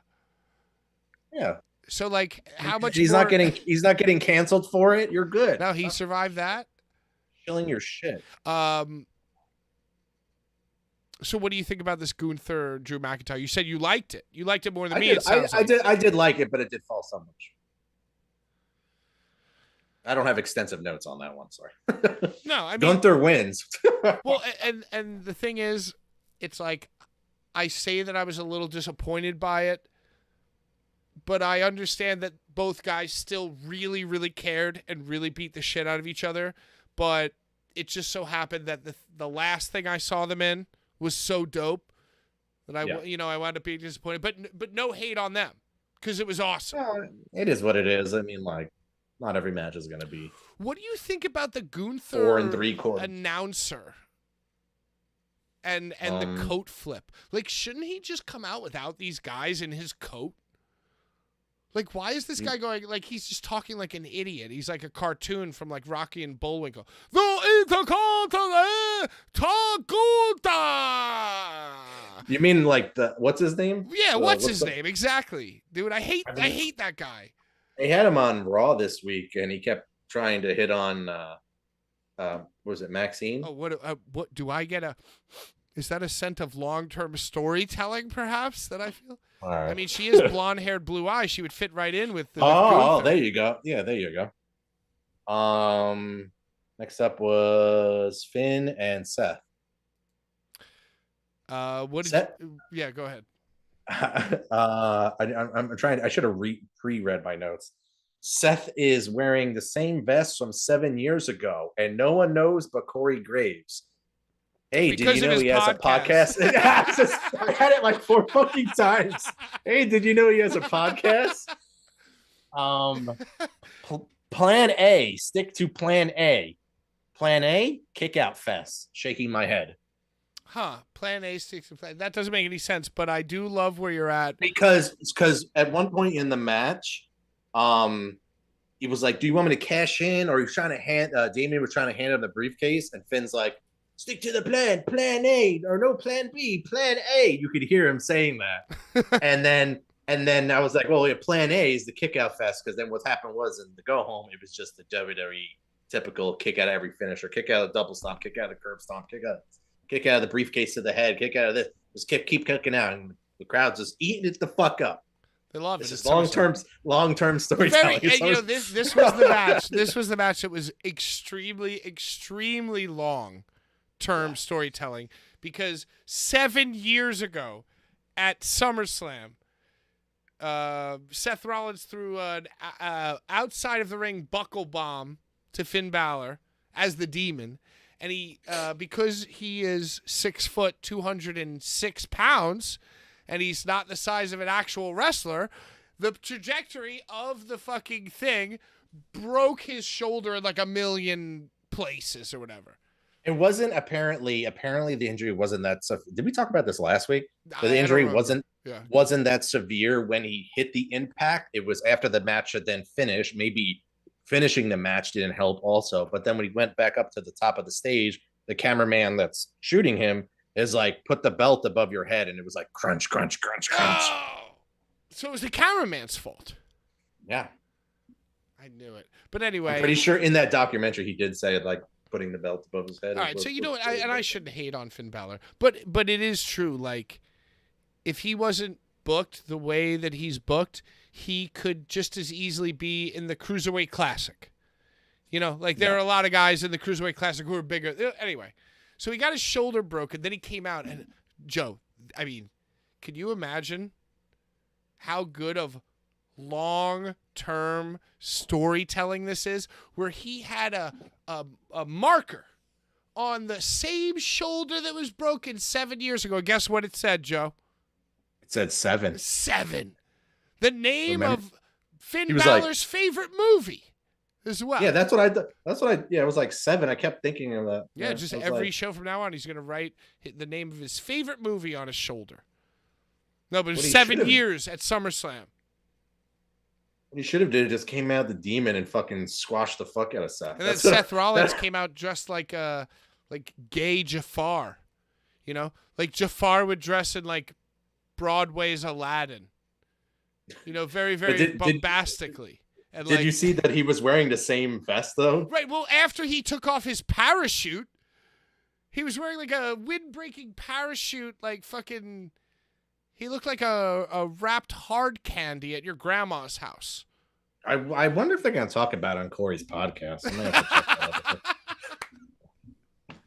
All right, so basically Seth Rollins wins because they're doing the same storyline that they've been doing all fucking month, which is long-term storytelling. None of our predictions. I was saying Finn was going to win and then cash in, or Seth was going to win, cash in. There was no cash in, right? No, it was basically the simplest and most obvious explanation, which was that Seth Rollins wins because Damian gets too close to like cashing in, distracts Finn. We overthought it. We gave him too much credit, dude. Well, they were all out. They all got involved. Rhea get involved? Yeah, I think they everybody came out too, and she was like distraught because they weren't communicating correctly. I don't know. Yeah, who cares? Whatever. I mean, it was a good match, so I love Finn Balor. I think, instead of LA Knight getting all this love, maybe Finn Balor's got to wait till he's 40. But I mean, he might be 40. He might be 50. But Finn Balor should get a run, dude. His run was supposed to be 7 years ago. Yeah, but he deserves a run. I mean, a lot of times, like the way Vince works, like if something gets derailed and you don't prove yourself, and that first time they give you the ball, they just don't fuck with you ever again. I mean, from like a businessman standpoint, it kind of makes sense, but as a fan standpoint, like I'm not mad at Vince or Triple H or any of the powers that be. I'm mad at the other fans for like ground swelling behind the wrong guy, because like it's almost like everything that the fans do is motivated by being a cool fan. So like these wrestlers are trying to like compete with each other, and the metrics are like t-shirt sales, crowd reaction, buys, ratings, etc., etc. But it's almost like the fans can't be trusted because their motivation for liking somebody is altered. It's not like pure. That's why I think the Wembley Stadium show is going to be great, because I think if you're just like a fucking jolly old citizen walking into a wrestling show, like if I was a wrestler, that's the crowd I want to perform in front of. I want to perform in front of like a civilian. I don't want to perform in front of a Twitter guy or a hardcore fan. I want to perform in front of somebody who walks in and goes like, let me see what this is all about. Because then you can really like take them on a ride of like good guy, bad guy, like the facial expressions. It's like a blank canvas. Yeah. I mean, you can make that's what AEW really, that's the fan base that they really feast off of. They haven't seen like Orange Cassidy and like Pentagon and Phoenix, and I Yeah, guess they've but I seen mean, John Moxley, I mean, but like it's interesting to hear you say that because my impression of AEW is that it's made up of all of the fans of all of the guys that are already on the show. yeah, but I think excuse me, I think there's no, you mean like they know Moxley from the E, Well, and they or know even they know Orange from CM, the I, yeah, which is Independence. the I, yeah. You know what I mean? Like it's like yeah. oh, okay. So if 10 of Chuck Taylor's friends come, and 4 of this guy's fans come, and 25 of Orange Cassidy's fans come, and they so my impression of AEW is different. So that's why I'm excited for AEW going to England, because I feel like they're going to be performing in front of a lot of fans who are seeing their product for the first time. Yeah. And I think that really is the measure of good wrestling, is how invested you could get the people who are, and not just the people who are like, oh, let me see this, but even the people who are there to like hate watch, be like, oh, let me see. Yeah. Like, yeah. It's like you could really get to those fucking people. You could make some new fans that night. It's just interesting, just interesting. Yeah, that's why I said it's a big night for them, man. So they got to perform. But it just sucks because like Finn Balor is like, that's what we were talking about, is like in a machine. So it's just like, it just sucks that even though he deserves as much fan love and credit and promotion as LA Knight and momentum as him, it's just like, oh, the lame fans who are they're all trying to be cool fans. So like it doesn't fall to Finn, it falls to LA, who's equally as deserving. But it's just annoying. I don't know. I don't know if I'm making any sense. All right, we'll talk about it more next week. Next match. The women's triple threat. I was actually on the phone during this with my girl, so I didn't exactly. I mean, it looked really good, but good match with Bianca winning, but Io cashes in and doesn't know how to act, running to the ring with the briefcase facing forward, but then passes it to Bailey, really confused, awkward as fuck, puts belt on waist, takes it off again, no clue what is happening. There was a lot of like communicational errors. I think the fact she was winning was it got to her head. I was kind of enthralled by this triple threat match that took place before the cash in. Yeah. I thought it was probably top 2, 3 matches of the night. The thing that I keep thinking about is how insane it is to be in a figure 8 bridge and have a 200 at least pound woman doing a 450, and like you're literally micro inches away. Like you got to break the bridge as she's coming down and make it look good. Man, that was so dope, and it was so clean and so good. And yeah, Charlotte Flair's not the best, but man, she tries her best, dude. She really cares a lot. I didn't notice. So you're saying that Io handed the briefcase to Bailey and Bailey cashed it in? No. So when they ran down, it was extremely awkward. She was like overly smiley, so you knew what was happening anyway. But then when they got to the end of the ramp, just before they got into the ring, it was a spot where Bailey started hitting. Who did Bailey start hitting with the briefcase? Probably one. I just imagine. Who else was on I the don't know. I don't know. But I imagine this in my head. I'm pretty sure I didn't imagine. Let's work with your imagination. I think that Bailey probably came down with the briefcase. She got handed the briefcase. It was the both of them hitting one of the combatants. But Io had it in her hand, and she got all the way to the end of the ramp, and then passed it back to Bailey, and then Bailey hit somebody with it. Did she hit? No, because she's cashing in on Bianca. Maybe she hit Asuka with it, or I don't know. Someone tried to like interfere with their cash in or something like that. Sorry, I was like kind of zoning out. And then she hands it back to Io. Then Io goes in, then hands it to the ref, and then yada yada. Well, she just basically did 2 moves to Bianca. Just hit her once, and then did a classic. What is it? What is she? The author of the sky? What is it?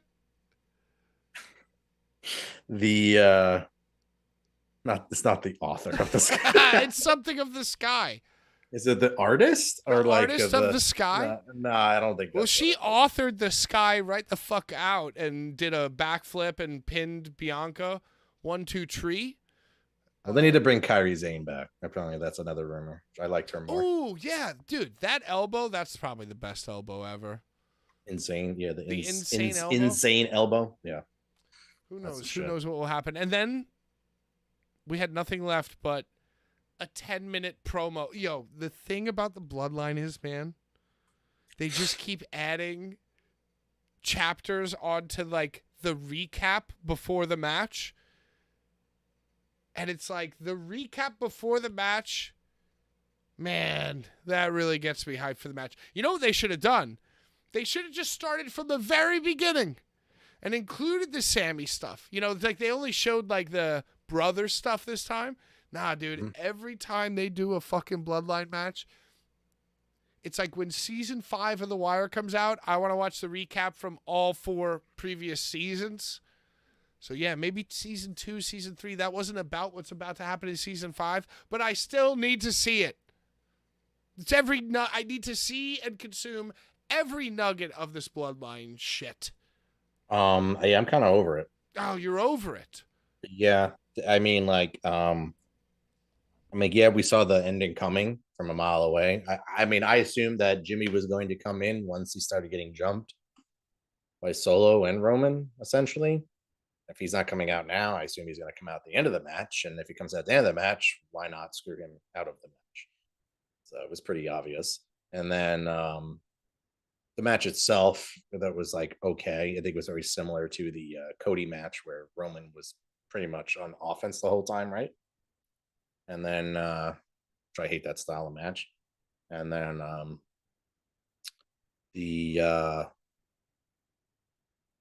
what's my train of thought? The posts. First of all, Jay's entrance was pretty sweet, though. Everybody's saying that they love Jay's entrance. Incredibly over, but I don't know where they're gonna go with him as main event Jay. I'm into it. I'm into the main. Well, you Jay. just said that you weren't into it. So you were. Let me ask you. I'm not into the Bloodline thing, but I'm into Jay doing a singles thing. So when did you stop being into the Bloodline? Give me like a line of demarcation here. I don't know, probably when Generico was done, when Sammy was done. So after Sammy won, I mean, that was a huge payoff. But you were done after that, once Sammy left.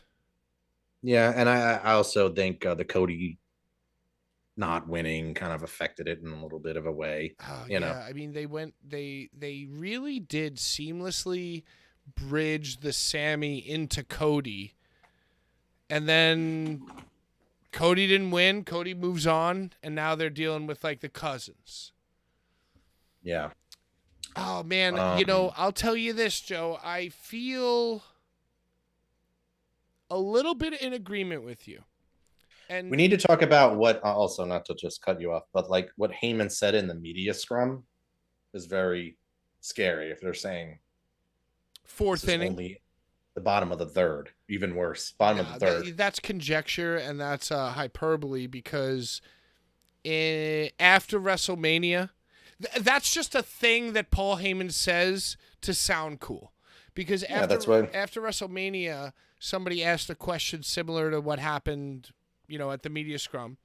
And the filet mignon thing. Right, but before the filet mignon, Paul Heyman said, like, he turned to Roman, and, Paul Heyman, just like fucking Cody, is like a master at, like, seeming like a human being. And he turns to Roman, he goes, what do we say on the plane? 3rd inning? We're in the 3rd inning. So, like, if WrestleMania was the 3rd inning, yeah, and what happened at SummerSlam is the bottom of, what did he say, the bottom of the 3rd? Yeah. Like, he's not accurate. He's not telling it the right way. What he should have said at Mania was like, I could have went for top of the 5th. What happened from Mania was the 3rd inning, and now we're in like maybe the 5th. Like if he had said that, I would have followed his like inspirational fucking sales pitch. But the fact that that WrestleMania was the 3rd inning, and then he said bottom of the 3rd at the scrum, it's like, you're a worker. You're a worker. It's just a speech. You're not from the heart. It's just a speech. Two things I also threw in there. Roman out with just the single title now. He just That came has out he with the been gold. Yeah. No more 3 and titles. You know why? Because if Paul Heyman has to carry 3 titles to the ring, he's going to have a freaking stroke, man. he brought all three out on that was that what was that talk show they were on? Oh, they were on Pardon Stephen A. My Smith, Take or like Monday Morning Stephen A. Smith. Stephen A. Smith, yeah. Michael calls the match. Michael Cole calls the match trial by combat. Right. Trial by Combat, which was from Game of Thrones. The Boulevard Bullies stole. Trial by Combat. Brian selected as champion, just like Tyrion Lannister selected as champion. And it was just interesting to me that they made it Tribal Combat when Trial by Combat just happened, and then Michael Cole accidentally said Trial by Combat. So where do you think this bloodline thing is going? They're going to get every Samoan in the company over, like Rock's, like they get that's Solo. why I They'll lost. get Usos over. They're going to get Solo over. They're going to get Rock's daughter over. They're going to bring in like everyone from like MLW and like Indies back in, and then get them over. You know, Joe, I think if the plan was to bring in someone else, I think they could have and would have done it at SummerSlam. I think the fact that Jay was the mask, or I'm sorry, I think the mask, I think the fact that Jimmy was the masked man shows that they don't have someone else right now. Like in the pipeline. Right. Like The Rock's daughter is way too, that would have been cool. A female fucking marauder who is also a Samoan.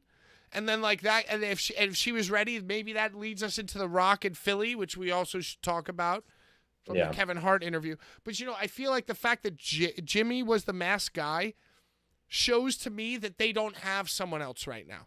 Yeah, that's why saying it's in the bottom of the third, it's more like top 8 at this point because it's it's dragging on. I think it should end by like, honestly, they should probably wrap it up. If Roman's injured or whatever's going on with that and he's not around. Well, that's apparently that's word that he was injured during that match as well. And I think you should wrap it up by WrestleMania 40, maybe even involve The Rock in it somehow. No, dude, you cannot involve The Rock. Listen, here's my vibe at least. Can't do Rock and Jimmy if or you Rock and Jay. Involve The Rock. Okay. Cody Rhodes should beat Roman Reigns at WrestleMania in Philadelphia for the belt. That should be the end of it. Roman should keep going. Just keep trucking along, putting people over, doing whatever they're doing. Even if it's not as good as it used to be, just get it to WrestleMania where Cody can beat you. However, if they have The Rock fight Roman somehow, then the Roman needs to beat The Rock, keep wrestling for the next year, and have Cody beat him after. No, that's or not. LA Knight. There's no way to keep Cody hot still, and Cody's already losing steam anyway, I feel like. So. I think it's got to be obvious that WrestleMania 40 is going to be the end. Yeah, they just wanted to milk the fuck out of it. So, the show overall was kind of. I had more notes for this match. Could have used the chair riot in the big chair spot. They started throwing all the chairs in, and I was like, oh, this was an indie show. They would have just chair rioted because I think they did a suplex or something like that onto the chair. Joe, that's a terrible thought by you because you collect the graphic chairs. They don't throw those. No, but they would have because the only people within throwing distance would have been graphic chair people.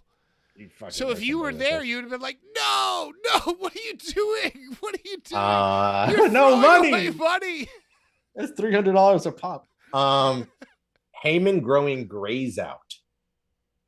Is Grays like he's not dying it anymore? I don't know what's going on with that. Did anyone notice that? I love Paul Heyman so much. That might be part of the thing. I don't know if that was part of long-term story. There's a meme video out there. Have you ever seen this video where it's like a really like plump fat guy, and like his friend as a prank puts him on like the baggage carry like tread. You know what I'm saying? Like the baggage claim, like treadmill or whatever. Like the guy's like where you grab your bags. The guy is so fat and round that his friend like pushes him onto it, Or conveyor belt. Yeah, I'm like the sorry, not conveyor belt, and the guy. turnstile is the MTA thing we jump over. Right, but the guy, like, his friend pushes him onto the conveyor belt, and he's so, like, Paul Heyman shaped that he's just stuck, and he can't get up. And he's like a bowling pin trying to, like, get out of this, but he's just, like, moving around on the thing, and all his friends are My laughing. tribal chief. Yeah, well, that's basically that's exactly what I was going to say. That's Paul Heyman, but just saying, my tribal chief, I love you. Yeah. Solo screams fuck, and it goes over clear as day, and then they hit the dump button too late. Did you hear that? That's a classic move. All right. You want to talk about the scrum? You got time? What do you want to do? Ooh, yeah, let's talk about the media. Well, let's finish up this with just saying, give me like a light prediction on what you think. Like time, I don't know. Like, how do you end it? Like, you found yourself in the best 3-year story that wrestling might have ever produced, to the fact that people are saying this guy should get an Emmy. I mean, not over fucking Bob Odenkirk, that's for sure. But, however, you know, it's like even in the Emmy conversation, it's long-term storytelling. That's the new shirt. We're going to make a Here Comes the Lamb store. Long-term storytelling is... You gotta have the fingers, like as air quotes, you know, on the sides. So you're in this thing that's so dope. So how do you end it? What's the end? I'm fine with Cody going over. Just got to stay hot. At Mania. Maybe I could do LA Knight versus The Rock. Well, that's what I'm saying. It's like the fans are cheering for LA Knight, and he seems like the coolest guy in the entire world, right? But then if you imagine him facing The Rock or facing Cena or facing anybody over the qualifications of The Miz, in my imagination, he just seems out of place. Yeah, I mean, he's got to get some serious W's under his belt. That's what I'm saying. The Slim Jim Battle Royal, and maybe like U.S. title run. That's probably not going to last that long. Well, he's not going to do it. It's like they're pushing Damian Priest so hard. Damian Priest fought with Bad Bunny. He fought against Bad Bunny. He won the Money in the Bank title, and they're pushing him so hard. And when Damian Priest comes out, I go, this guy's so lame. So, like, how are they going to make me love LA Knight if they can't even make me love Damian Priest? Well, Damian was lame in ROH as well. Yeah, he's always been lame. Always been lame. Anyway, let's talk about the media scrum. And you have to take the lead on this because I only watched the clip where Cody called Brock a unicorn, and when Triple H said that the Brock hand raise was, a shoot, brother. Yeah, I just have like bullet points. Cody puts over Brock and mentions Dusty Rhodes. No surprise. Saying because he said Cody mentioned Dusty Rhodes is like saying that Corey Graves has a podcast. Yeah. Have you listened to it? Did you know that Cody Rhodes is Dusty Rhodes' son? Oh shit. He said he's the grandson of a plumber. He said Brock was the Harley Race to his Dusty. You don't agree with that? I mean, I think that's a very nice comment. Yeah, I mean it is. Yeah, I mean, he knows how to talk, robot, but knows how to. Yeah, because he studied human language his whole life. He studied what human beings say his whole life. That's why Cody knows what to say, dude. A bunch of marks asking questions. More Dusty Rhodes comments. Cody starts crying. Hey, do you know he has a documentary? Hey, did you know that Corey Graves has a podcast? Next bullet point. What about Corey Graves' podcast? Damage Control is a fairy tale. Long-term storytelling. You can tell I was over the fucking show at this point. Yeah. So that's why that's why the media scrum's so great. Because besides the marks asking questions, everybody's cranky. Yeah, because it's so fucking late. Yo, they did go into AW territory. Their shit went from like 8 to like 12:30. It was definitely like a 4.5 hour affair. LA Knight ain't going nowhere, so stop. He's lame. That's what he said. He's like, LA Knight ain't going nowhere. Yeah, from his lips to God's ears, he ain't going nowhere. Enjoy your Slim Jims, buddy. Then I had we are in the bottom of the third. Heyman proceeds to shit on everyone. Hunter dirts on Bill Apter. Why? Wait, why? I missed this. He was in there, and I guess he had one of his stooges, some like a very pretty girl in the first row, asking all the questions. And he's like, "Oh, Bill, you hit me up. I didn't know you were trying to get backstage. I thought you hit me up for a gig or something like that." Like said some shit like that to Bill, and then he kept getting up, and then like Bill's trying to like get his shit in. Someone asked about Vince. It didn't sound like anyone wanted him back. How about how's the spine doing? Yeah, and then what's going on with that? Earlier in the show we talked about baseball and general managers of baseball.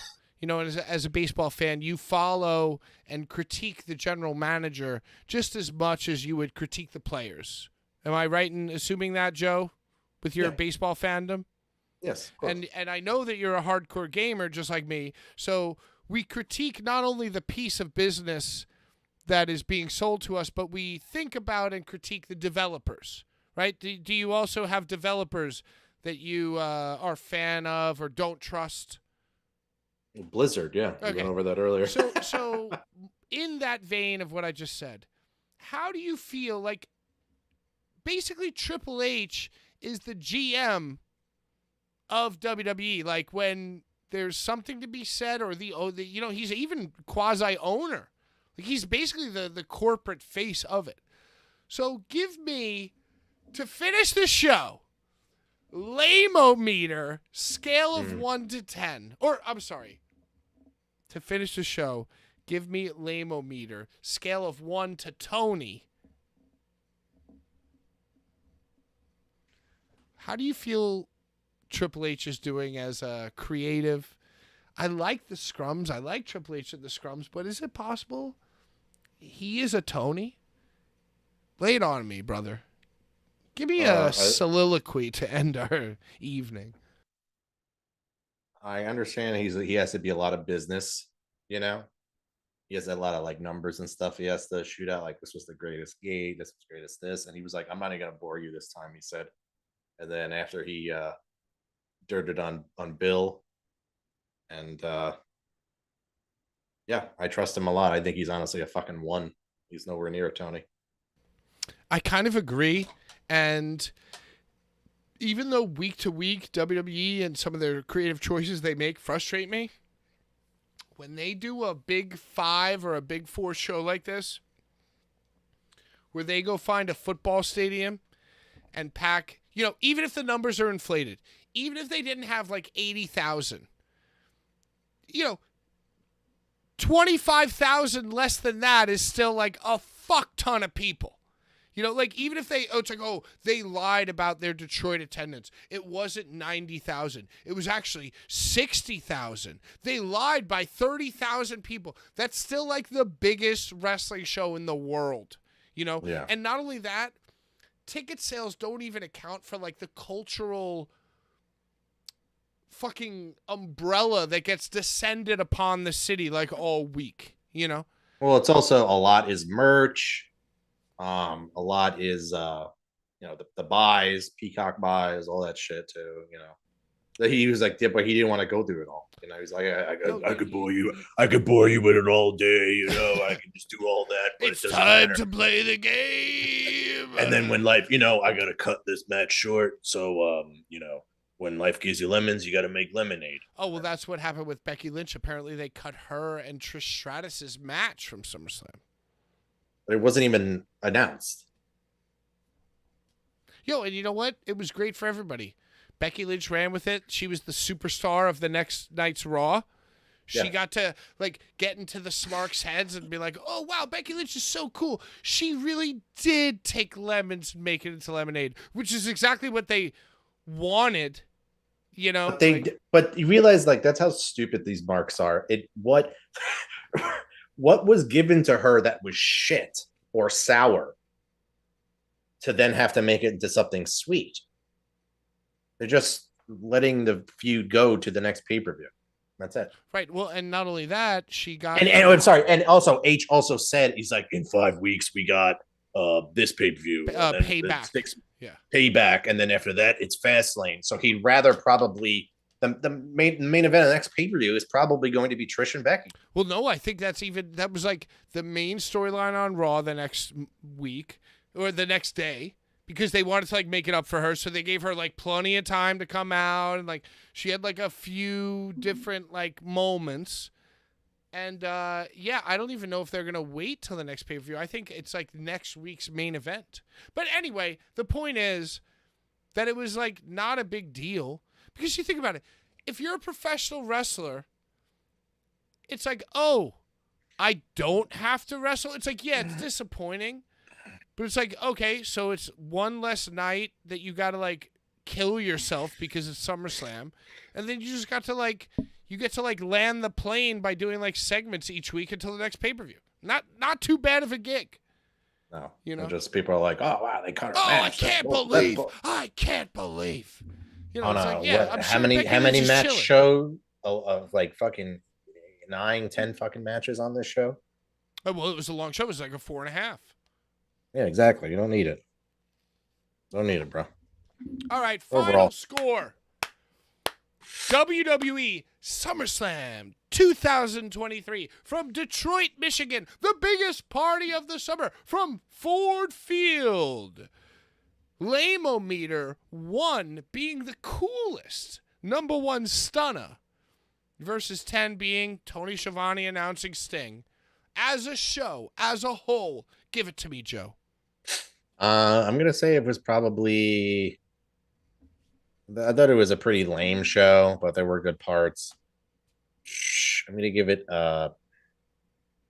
10 being the worst. I'm gonna say it was reversed. We reversed. Yeah, here. Yeah, that's what's fucked up. Yeah, I would say it was number 1 stunner. It's like golf.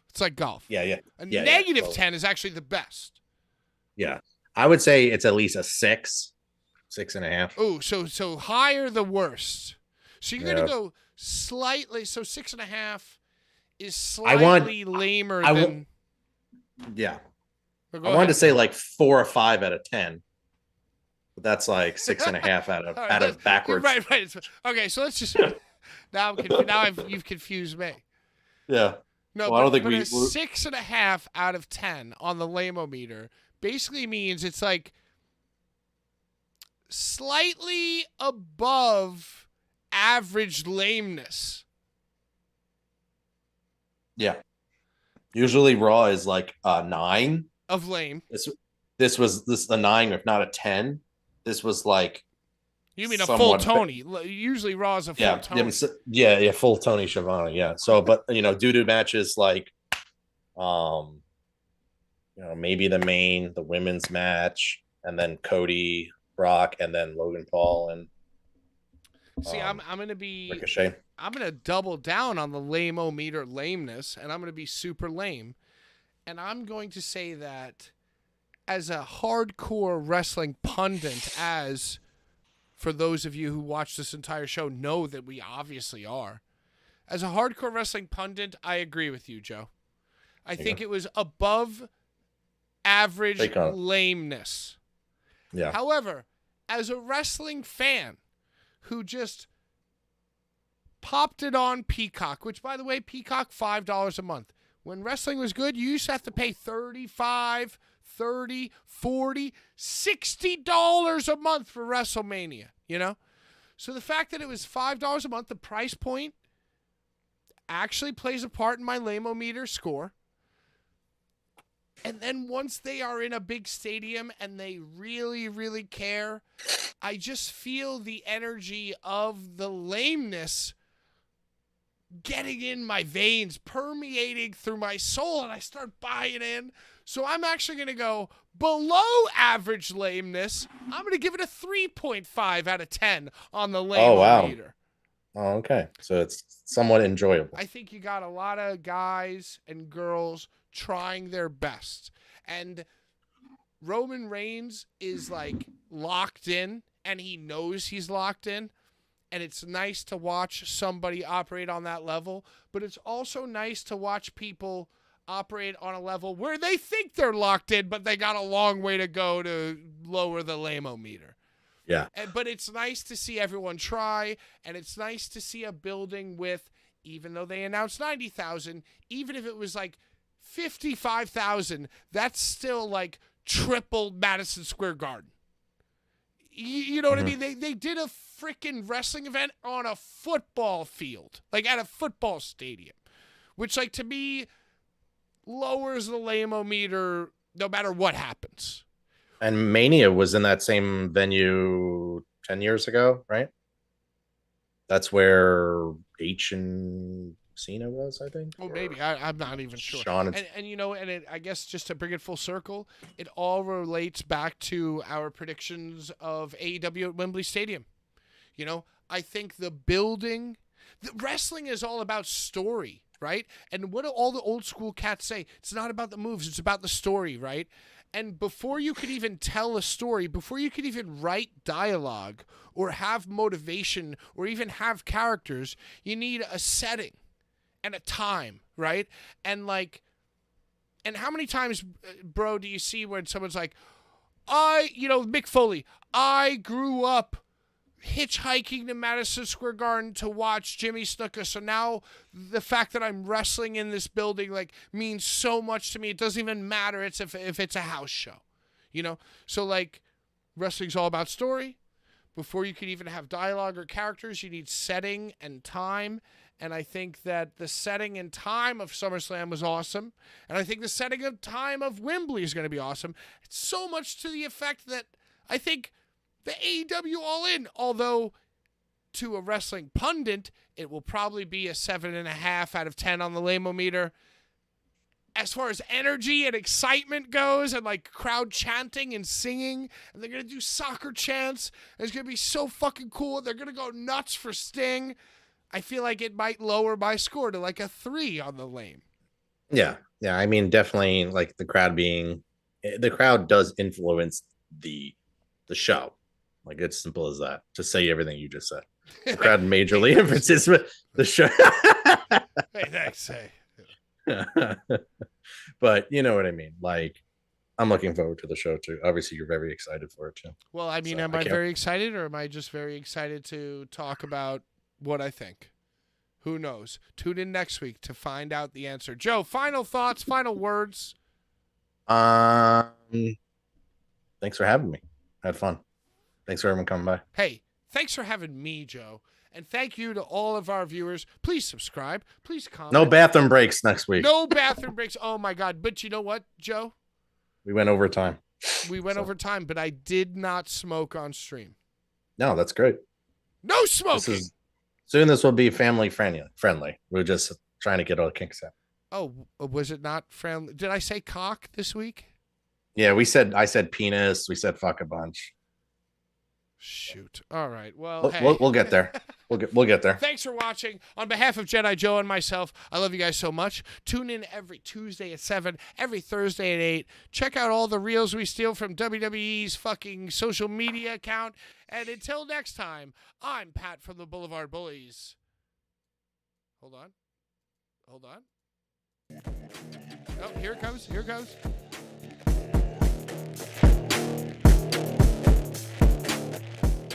Out of time. Bye-bye.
Oh, so Christ, may you burn in hell forever, forever, forever, forever.